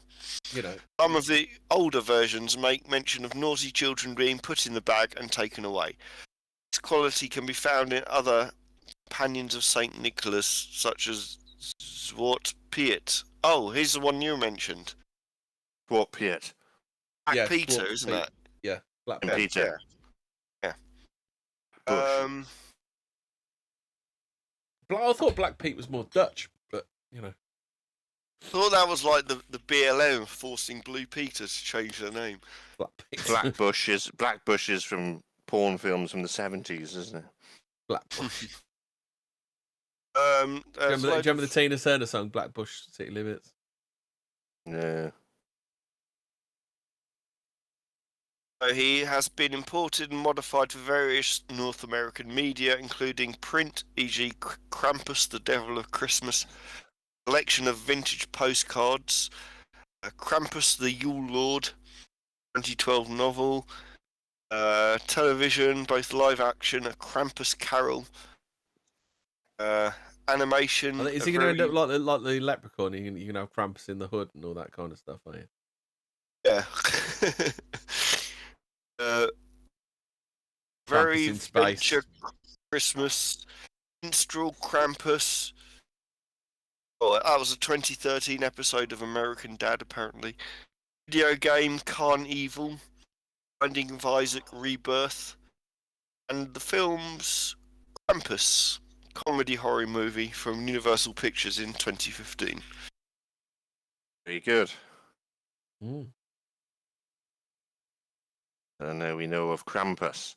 Yeah, I've seen clips of the horror film. It did look quite good. Mm. Speaking of whipping, Peter, there seems to be a lot of whipping goes on at Christmas. Because the French have a guy called Père Fouettard, which means Father Whipper.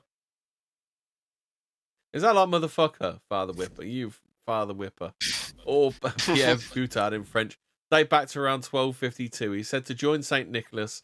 He hands out lumps of coals or even dishing out whippings to naughty children while the well-behaved get gifts. While similar characters exist all over Europe, Pierre Fouettard is best known in the far north and east of France, in southern Belgium, and in French-speaking Switzerland. Oh, there is a Christmas ghost I want to talk about. Kevin the Carrot is now a ghost, isn't he? Kevin the Carrot. Yeah. So Kevin the that's Carrot like- from the Lidl adverts. You've not seen Kevin the Carrot? Okay. No. he's a ghost. The ghost now is dead. He's a deceased parrot. He's a deceased carrot. Deceased- He's ceased to be. He is no more. Yeah. Yeah. Is it a Norwegian blue carrot?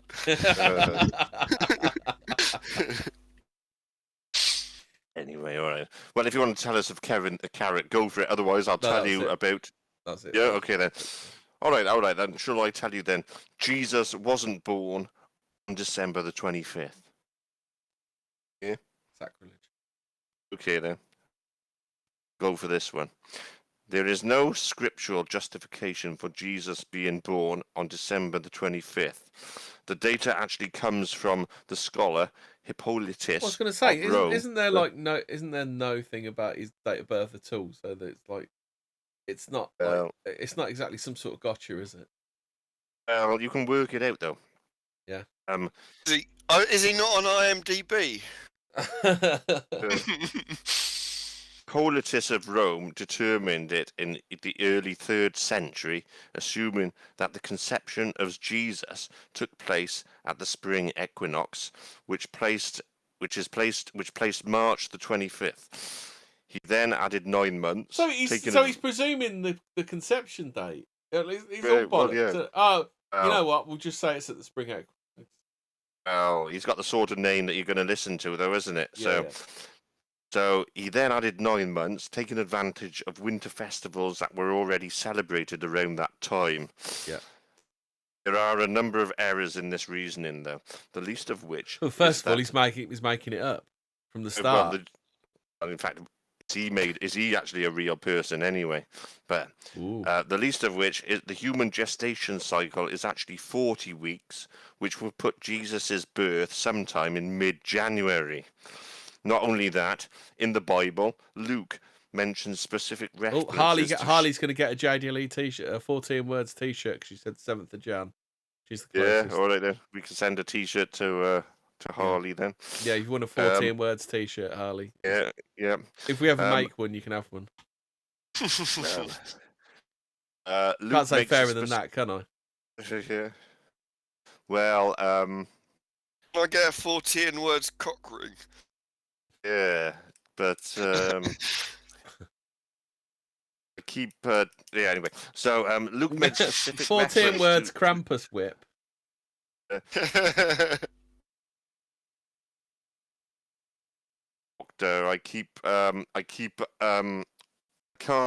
Anyway, never mind. Okay then. So Luke makes specific reference to shepherds grazing their sheep in the fields, which only took place in the warmer months of the year. So again, the calculation points to this not being a December birth.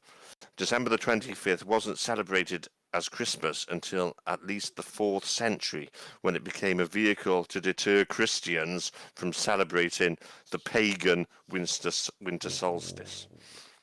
In the Wicker Man. Well, I think Jesus Christ, no! The main argument against Jesus December Christ! 25th, You remember that, don't you, when he's shouting at the end? Jesus Christ, no! When he's in the Wicker Man. Yeah, Remember when they go in the Oh, village yeah. shop and there's a jar of foreskins on the counter? Do you remember that bit from the Yeah. Wicker Man? the girl Right. is sick, so she puts a frog in her throat. Yeah. I'm gonna put in the chat the command techno song while Which one? you What, continue. They did one of the Wicker Man, did they? Yeah, the Nicolas Cage one.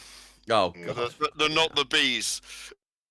But Britt Eklund used a body double for the arse shots as well, so it's not Oh, good. when Yeah. And she used a I stunt did cunt. notice that She used a stunt cunt for the Scarlett- close-ups as well. I did know that Scarlett Johansson, I think she used the butt double because her ass looks different in about 3 different shots. She used a stunt cunt as well. Stunt ass, I think she just used. It was a kiddie Yeah. program. Anyway, okay then. But the main argument against December the 25th being the birthday of Jesus, though, Is the fact that it is. No, is the fact that Jesus didn't actually exist, and it's all a bunch of bullshit. Imaginary people don't have birthdays, so there you go. So, Yes, they do. Star Wars has a birthday. It's May the 4th. Yeah. But anyway, Jesus was at home one day. Jesus was at home one day, and he walked Imaginary into the people lounge. do have birthdays. They were all born at some point. Yeah, all right then. Okay, well. All right, but Jesus was at home one day, and he walked into the lounge of his flat. But he didn't close the door behind him. His flatmate looked at him and said, "Fucking hell, Jesus, shut the door behind you. Were you born in a barn or what?" I think Jesus was a pestiferous, shrill-tongued pin buttock. All Yeah, right, what about Jesus goes into a bar, he said, he puts 4 nails on the counter. He says, "Can you put me up for the night?" 4 candles. But anyway, Not the bees. so Not the bees. God, anyway, that's there's an a bit awful. of it, That why did they even bother with that remake of the Wicker Man? have to remake everything these days. So Yeah, I'm surprised they've not remade Jaws. You know? I'd be Great, alright. I'd be alright. I actually quite enjoyed Deep Blue Sea. I thought that was a good film. Hmm. I think that remake of the Wicker Man's amazing. He dresses in a bear suit and punches a woman in the face, and he fly kicks another woman into a wall. Oh, what the fuck is going on? The best flying kick on film is definitely Hot Fuzz, where Nick Nick, what's his name, vaults that fence and kicks that old lady in the face, doesn't he? I tell you what, then I got a quick tale sent to me by another Twitter follower, Yeah. Snowball 87. This one comes from. So let's have a look then. As I started to decorate my Christmas tree this year, I picked up an angel ornament that had been given to us by my grandfather, who passed away 12 years ago. As I look at it, it reminds me of something strange that happened 3 years ago. We had just bought a brand new Christmas tree. We had brought it home and set it up, and it looked good. But when we put the fairy lights on the tree, they weren't working properly. The lights at the top were lit, and also the lights at the bottom were, but the lights in the middle were not.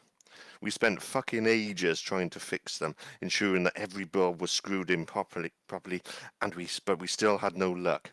We did absolutely everything we could, but could not get the lights to come on. We ultimately gave up and decorated the tree anyway, with all the baubles and shit. Picked up my grandfather's angel ornament and placed it on the unlit part of the tree. The exact moment that it touched the tree, and I mean the exact moment, the lights came on. We were in shock. We couldn't believe it. I know it might seem like a coincidence, but I truly believe my grandfather was there with us, especially as he was an electrician by trade. We've had a few other experiences, that which were, without doubt, him. Ooh, Yeah, so there you go. spooky. That came from Snowball 87, who had that experience. So, Do you want to know about the Calicantharoy? It's going to take me longer to read the name than do the story.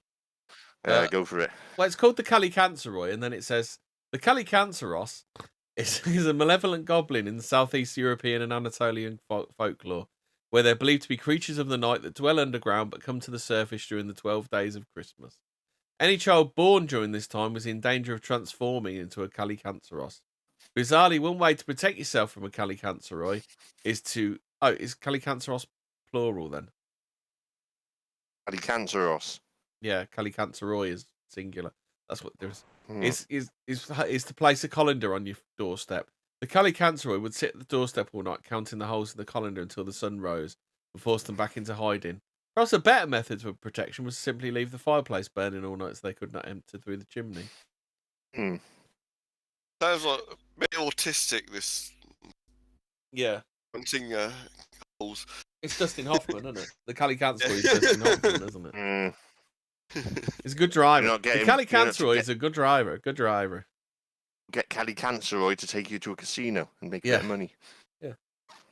Yeah, pretty good. How about Frau Perchta? Her name Frau means the bright Perchta. one, and she was a goddess in Alpine paganism under German and Austrian regions of the Alps. Perchta appears either as a beautiful as white snow or an old haggard lady, one or the other. Make your mind up, love. She's sometimes said to have one large foot, which symbolises her ability. Is this bullshit or what? Like, they just don't know, do they? There's one large foot. Yeah. Which symbolises her ability to shapeshift into an animal form. Perchta was said to roam the countryside at midwinter and to enter homes during the 12 days of Christmas, leaving silver coins under the pillow of well-behaved children and hard-working young servants.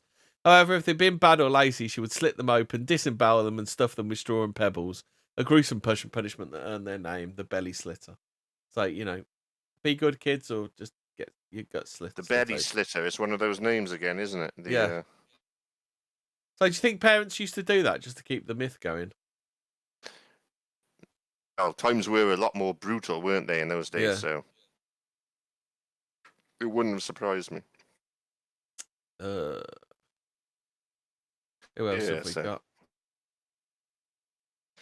I got one more here. We've got the Befana. The Befana.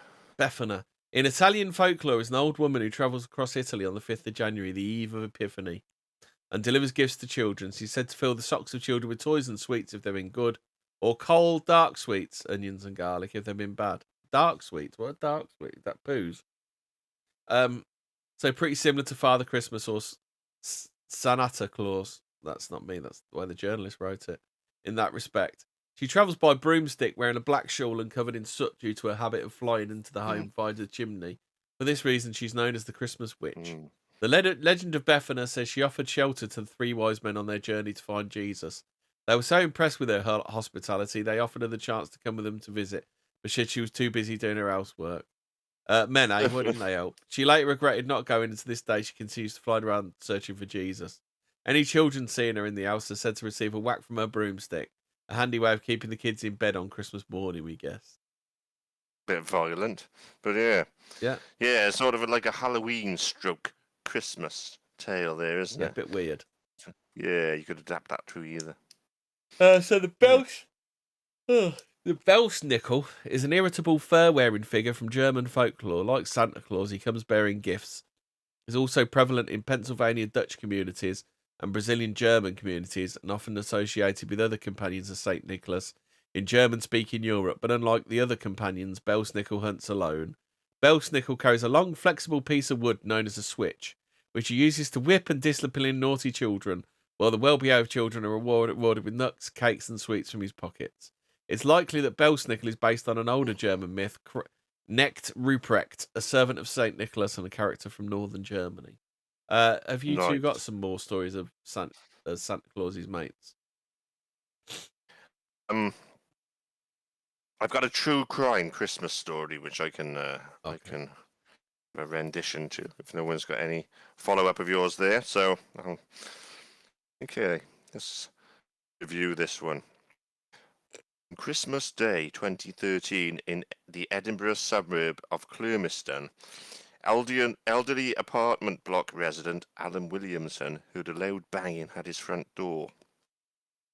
He was reluctant to answer the door, and we can understand why, as he had had a considerable amount of trouble with a neighbour of his over the previous 6 months or so. Given what day this was, and how lonely it can be for some elderly people on the most festive day of the year, Alan decided to roll the dice and open up the front door to whoever it was, possibly in the hope that it was someone coming to wish him a Merry Christmas.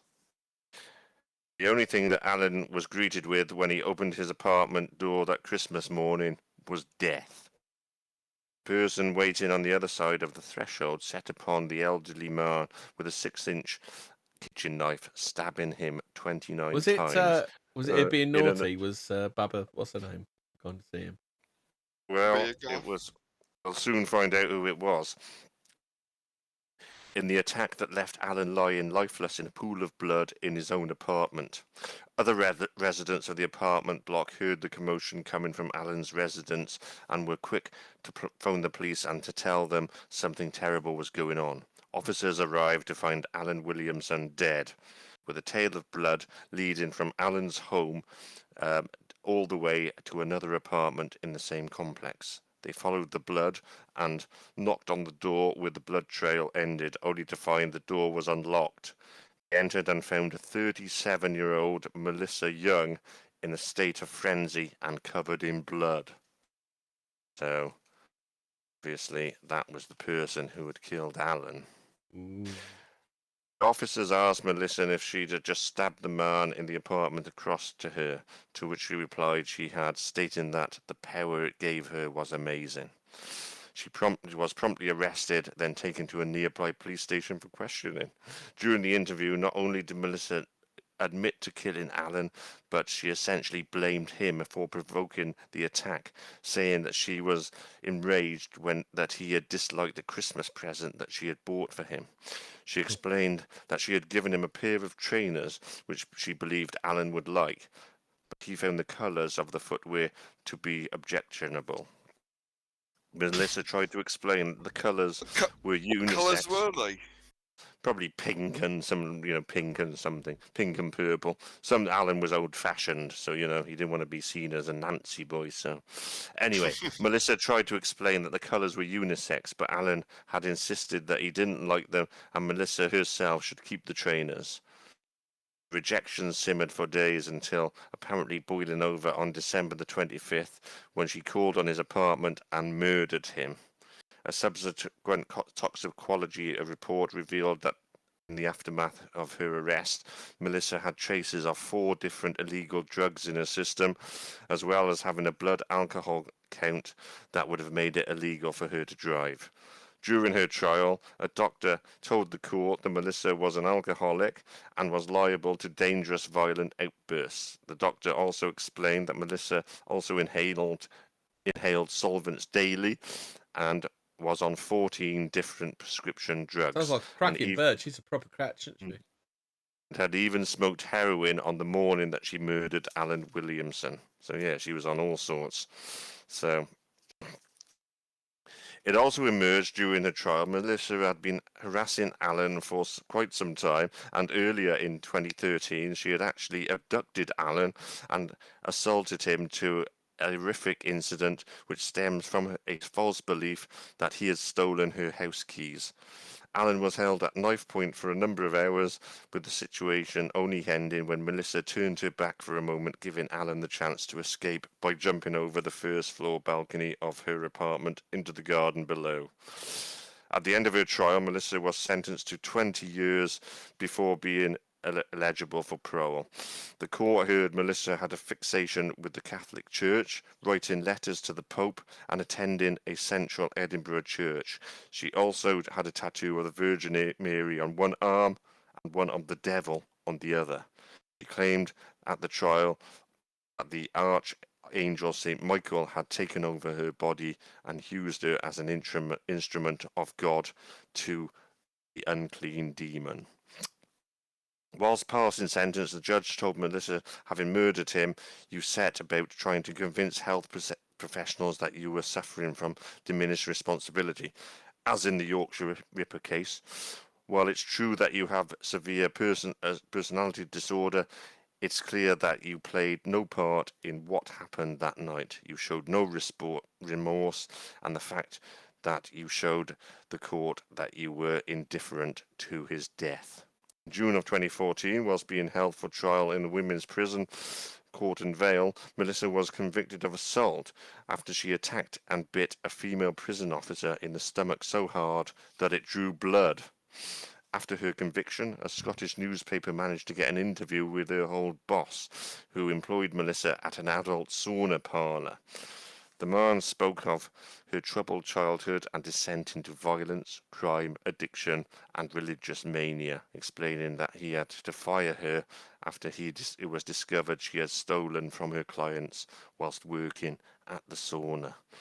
The pair remained friends after she was fired, but the former boss stated that he felt lucky he did not suffer a similar fate to Alan Williamson after he was forced to let her go. The former boss said he was once at Melissa's home and he witnessed her playing with a carving knife before telling him, "I could kill them all." At the time he thought it was scary, but he was used to her saying strange things and trying to get attention. He went on to say that Melissa was a broken person and he wasn't surprised when she carried out the murder. Melissa also had run-ins with all the girls who worked at the sauna that were with her. They were frightened of her, and she would start fights because she had an inferiority complex and suffered from paranoia. Her smoking cannabis on a daily basis didn't help this. The former employer took Melissa and the other girls who worked at the sauna to see the Lady Boys of Bangkok at Edinburgh Festival.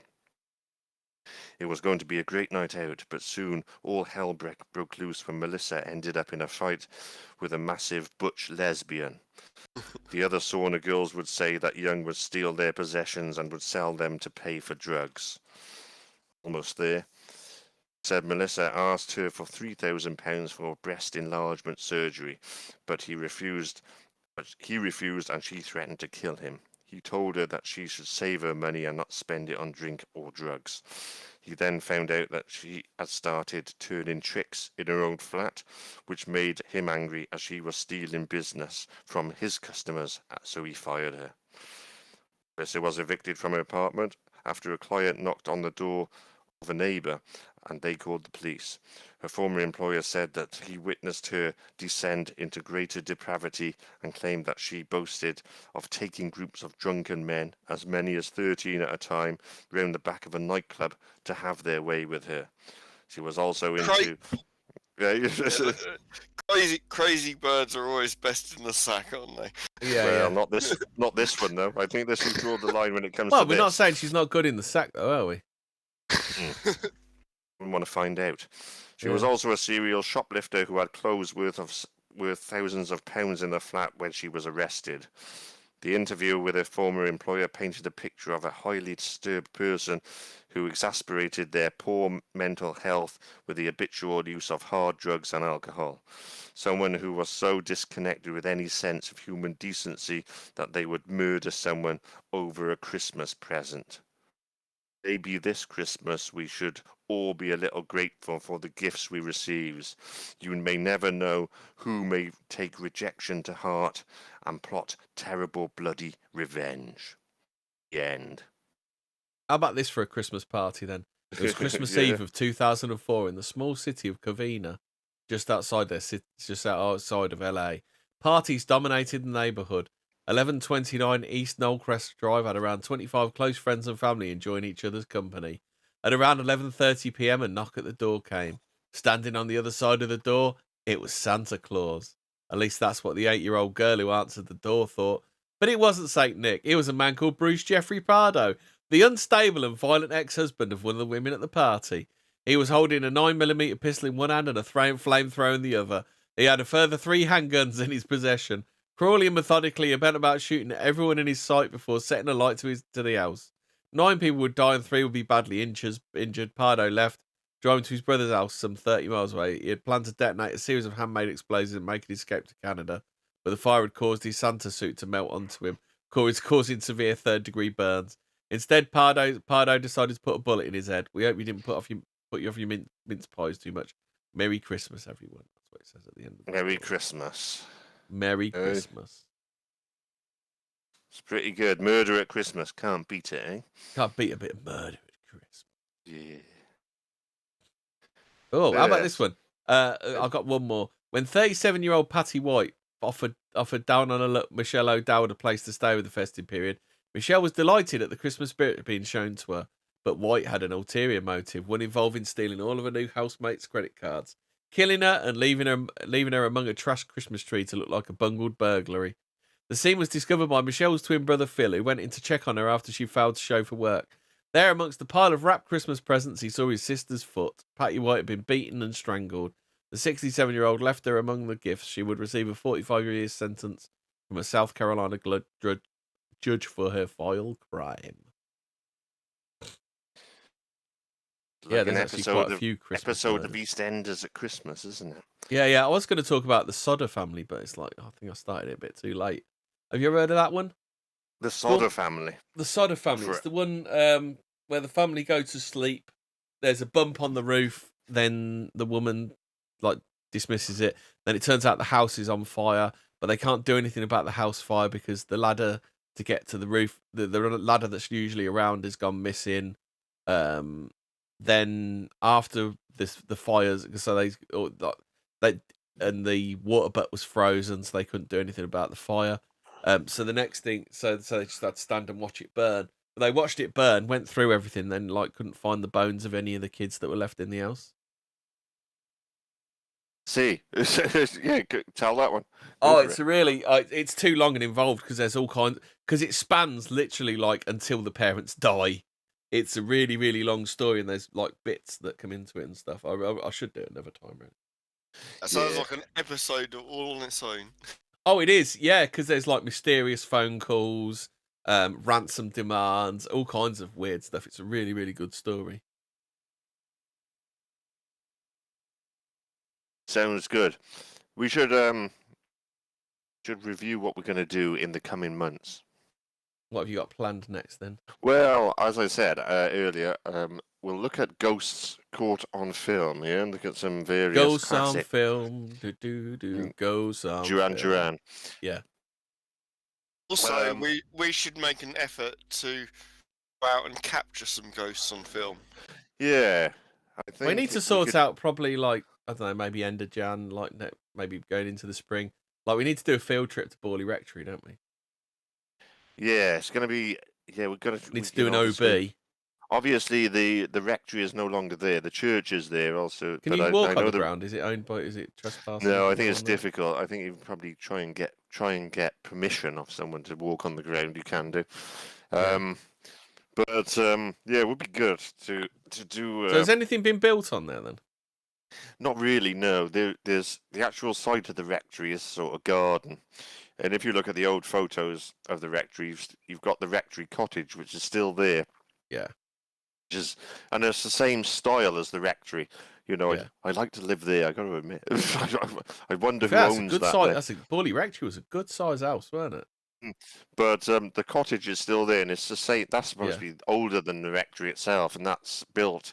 It's the same sort of brickwork, same style. You can see, and then behind that is the garden, and that's where the rectory was. Then the actual rectory garden itself, which is quite long, there's sort of new houses built there, sort of not many, only like 2 or 3 houses built on that land. But you can see. You can go. You can stand on the edge of the churchyard, couldn't you? Because you can actually go in the church, and yeah, I think recently. Well, what I mean is because the ghostly nun used to walk between the rectory and the church, didn't she? There's Nun's Walk, which is along the side of the rectory, which is by the wall. You can probably there's sort of I'm sure if you look into it, there's probably other ghosts that Harry Price made up as well around the church. You're not accusing Harry Price of making stuff up. Yeah, it's just good. No, Harry Price. He was involved in Jeff the Talking Mongoose. Jeff the Talking Mongoose. We should go to the Jeff the Talking Mongoose site. Find the house. In the remains of the house. But yeah, we'll try and sort something out. A haunted location would be good to go to. Yeah. And we can do a spirit board when we're there as well, and try and contact the previous occupants would be good to make contact. Go and find the bus driver. I'll take an AM FM radio out of tune, and we can like wave that about and say, well, there's some interference there. Put that on YouTube. Ghost is telling us there'll be rain tomorrow. Damien wants to know if we've got proton packs. We can get some, yeah. Yeah, I used to have a proton back in the day. But yeah, it should be good the new year. We'll look into some new subjects to cover. As I said, though, that would be one program we'll do. We'll look at some of and I've been working on it. We could look at some of the classic ghost photos and also some of the more contemporary ghost photos. We can look at those, look into the background of them and see what we think of those. The Russian we'll look at a few ghost photos. Maybe I don't trust any Russian ghost photos. They're nearly all CGI'd. Oh, you know, there's a lot of ghost sightings on TikTok. Where these girls do their silly dances, and then there's a ghost in the background. Yeah, that's the thing apparently. And NHS workers doing their dances when you're thinking, well, hang on a minute, what are you complaining about? You're complaining about the money, and you're doing this. That's spooky. That's spooky, that isn't it? How the health workers are rushed off their feet, but they have time to do TikTok videos. They're dicking about. But anyway, no, that's what we'll do. And also we can do one on the Amityville haunting. That'll be a good one. Do a program on that one. You can actually do a postscript to that, can't you? Because the Sun released a book, didn't he? There's quite a few books out there, and the Sun released a book, and that's quite interesting. I listened to a podcast on it, so I can talk a little bit about the Sun. Also, there's the film franchises: Halloween, as we mentioned, Nightmare on Elm Street, Hellraiser. Yeah, those. And what they were some of them were based on stuff, weren't they? Like Scream was based on an actual event, wasn't it? Oh, was it? Yeah. Yeah. I thought that was just generally a sort of a satire on slasher movies, wasn't it? Well, it is, but it's actually based on a real event. Yeah. Yeah, we'll do that. Irish Lake Monsters. We'll do that one. Irish Lake Monsters. That'd be the Kelpie Irish, aren't they? Yeah, the Loch Ness Monsters of Ireland, and there's quite a few of them. So I saw him on the Family Nest. Yep. The Irish cousin. The Witcher series horse is called Kelpie. The Kelpie. It's Roach in the Witcher 3, isn't it? So that's Geralt's horse. Oh, sorry. Whose horse is called Kelpie? A series. Oh, okay. She's travelling through dimensions and shit. Anyway. Yeah. So we've got plenty to go on. So unlike the police force that had their toilets nicked. Police have had their toilets stolen. They're saying the thief is taking the piss. Yeah. Right, so are we done? I think we're done, yeah. Right, we're done. Night all. Merry Christmas. Merry Christmas. Merry Christmas. See Have you a in the new year. spooky Christmas.